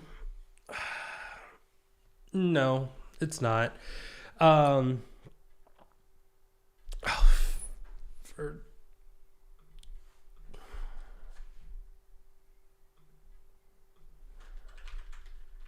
You would think I would have learned with the last one that I just did. No, do not create a PR. Do not create a PR yet. The only reason I'm testing on the Cosmos Postgres and Cosmos Mongo is the update pattern is easy. Instead of writing, so when I'm writing Azure Flask Cosmos ACA up here, if I wanted to test any of the other ones, I would have to do some like buckwald pattern. So no, the tests for Cosmos Postgres versus any other Postgres are going to be exactly the same. The thing that's different is more that it's Flask, and Flask is the only one that runs this test pages step in there. Nothing else, like, because Django, I don't know. Well, one, we're only doing MongoDB with Flask at the moment. If you want to commit a MongoDB to another one, as they say, be our guest. Okay. Yeah, see, it updated it now, which is good. Like I said, more than anything, I just want to make sure that we've gone the whole gamut on these to make sure that there is no chance that this introduces any breaking bugs. We understand that there might be a problem with Windows, but if we get there, that's progress. Don't have time. No, I know you don't have time. Trust me. The last thing I want to do is point more stuff to you. Next March. I hate to break it to you. Next March is no longer my issue. It's not my project anymore at that point. Which I hope that, if you want to keep working on it, feel free to. I might pop in from time to time just to see if things have changed with it. But as of Friday, this is no longer my project. So we are doing everything in our power to get it done by Friday. Well, I shouldn't say get it done, because I don't think this is a thing that ever gets done. It's get it to a point where all of the builds are passing and everything is stable, and then things can be uploaded. Okay, so we're in our container here. We can test this. We're only changing test pages, so let's do that.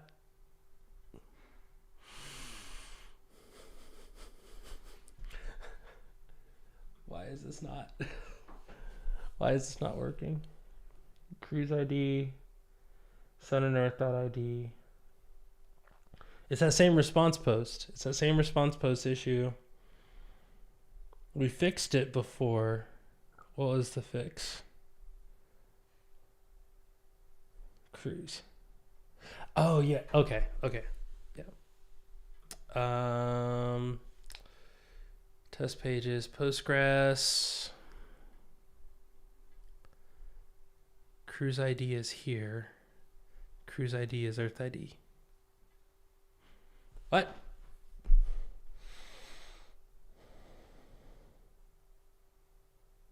What?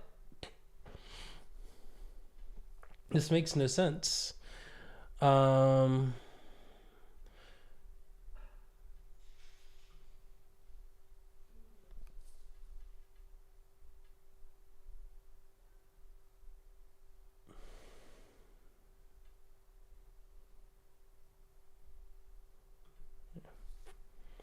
Response client post. Sun and Earth.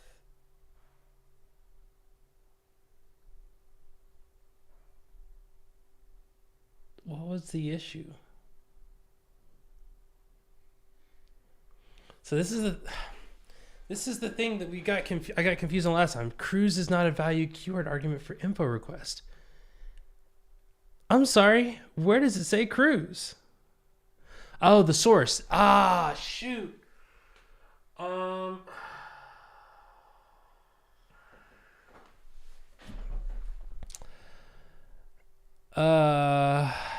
Great. What do we do with that?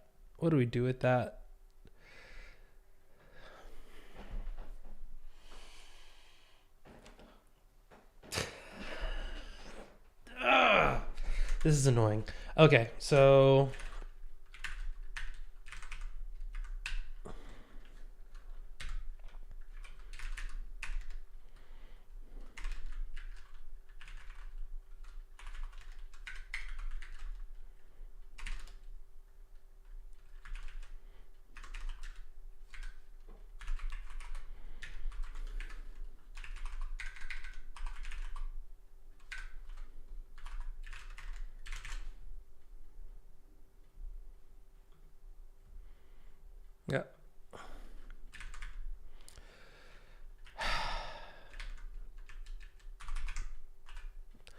the thing that gets me, oh, because it is, yeah, because of the relationship thing. Yeah. We don't need else.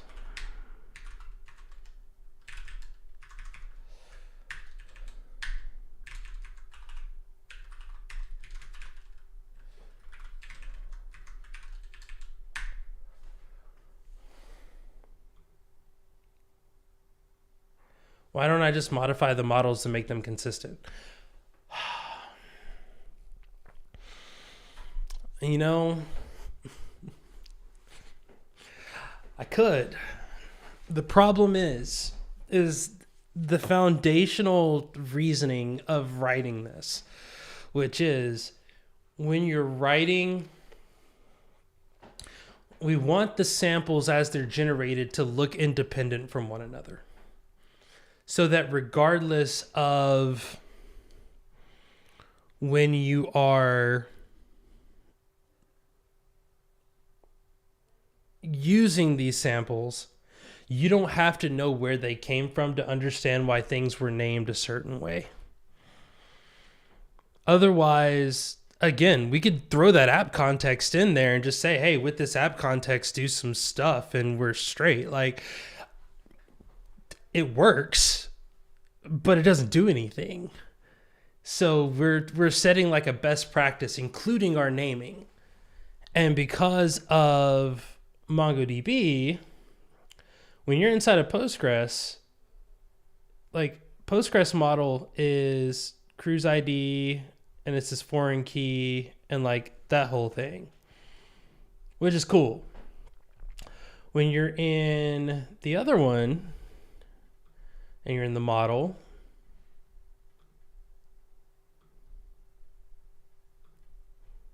your cruise is it's this reference field. So, I mean, I guess we could call it cruise ID. But the problem is when you look it up, it doesn't return, it returns the entire cruise, not just the ID. And that's the difference. So like when we call in this test, when we test down here, we're doing sun and earth ID. There is no info request.cruise. You'd have to do info request. Like you have to do the mapping for the two. You'd have to do like info request this other thing at this key equals cruise. I mean, we could change all of those tests, or I could write that one line of code. We would have to change, like, I don't know what would that call be? Would it be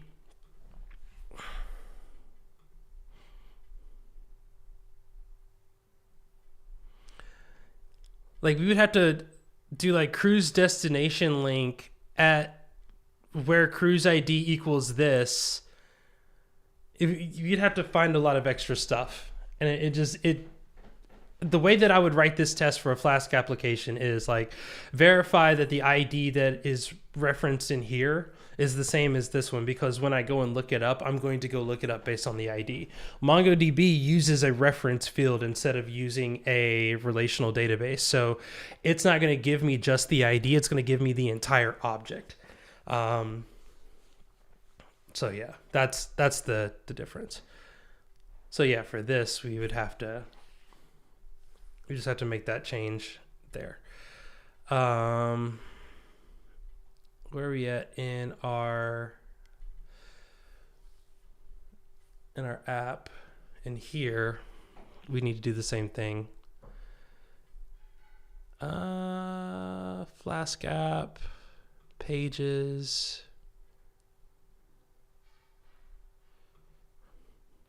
We've already got like a bunch of stuff happening in here that's just ugly. It's gonna be the same thing. Boom, boom.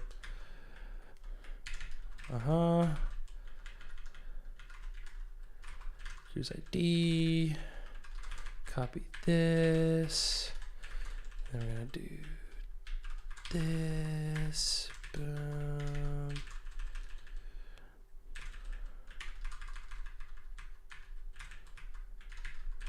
And this needs to just be, what did I set that to? Cruise. It's funny because like we wouldn't do that in here anyway. It needs to be done in here. Cruise.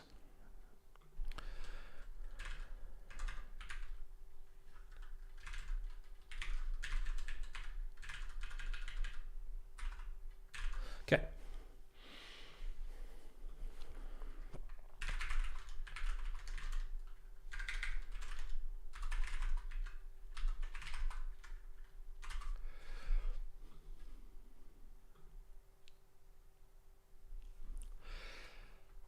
Oh no.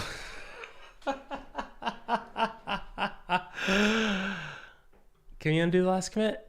Yeah, we can. Hold it down. Oh no, it's fine. It's fine.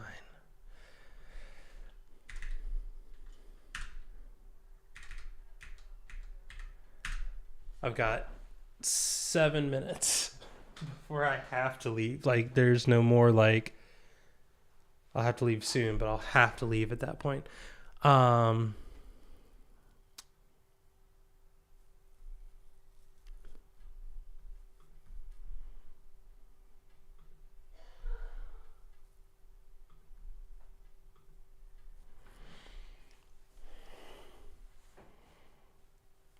I swear, if this works, I'm submitting the PR immediately. Okay.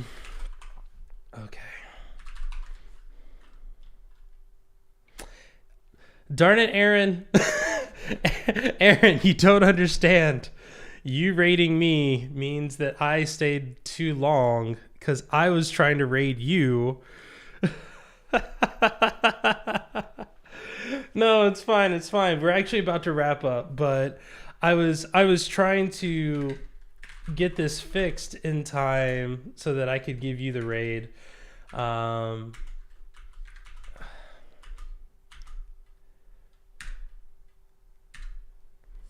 started getting annoyed about JavaScript. I mean, it's understandable. All right, we're gonna do this. We're gonna rebuild and reopen in the container. And then we're gonna come back over here. This is like the final test here. If we can get these working, if everything works as expected, I'm submitting the PR and we're calling it a day because I have a meeting in like 5 minutes. Main container so much more fun than crash test dummying node. Oh yeah. Absolutely. 100%. The problem that we've been running into is that we're writing code for we're writing the same app for 2 separate database models. And we have to test that things generate properly, which has been a lesson in endurance, mostly. Not even, it's just endurance. Okay, we're waiting for the data to finish seeding. Okay, we can close that. Where's my tests? Where's my tests? What are you doing? Okay, testing, there we go. Okay, database has been seeded. Check discovery. Discovery is there. Test pages. Yes. Okay. And then we go here. We can close this one. The MongoDB one is fine. Okay, the Olympic migrations happen, so that's good. Okay, cool. Please don't fail. Yes! Okay, we got it. We did it. We can wrap this up. We can submit this PR. Oh my goodness. Oh. This is hurt. This has hurt my spirit. Okay. This PR separates the tests between MongoDB and Postgres with Flask.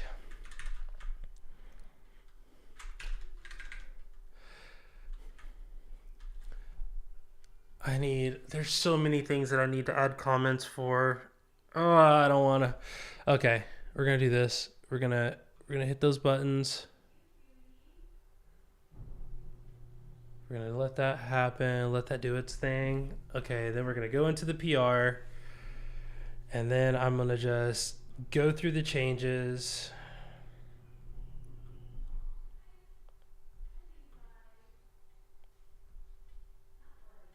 Where do we go? I am going to request a review on this. All right, I'm going to finish wrapping this up off stream. I've got a jet. Unfortunately, I still don't know how to do the raid thing for this. We're going to try it one more time. I think it's just /raid. I could generate them with Copilot, but then I actually have to go back and review everything the Copilot said, and I don't trust it. Not with this. Not with Cookie Cutter. With Cookie Cutter, it's like... we added a lot of parentheses and braces for things. We updated formatting. That's what it would say. Well,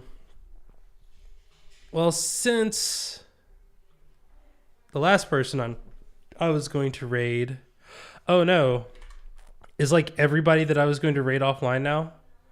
That's annoying. That's annoying. Well, we're raiding Morphcat, I guess. So let's raid Morphcat. Actually, you know what? Let's just wrap up the stream because honestly, things are getting out of hand. And oh, look at the time. I gotta go. This has been fun, y'all. Y'all are all... Wait, did someone else just raid me? Because my numbers went up. All right, this has been fun. We got it working. We got the stuff.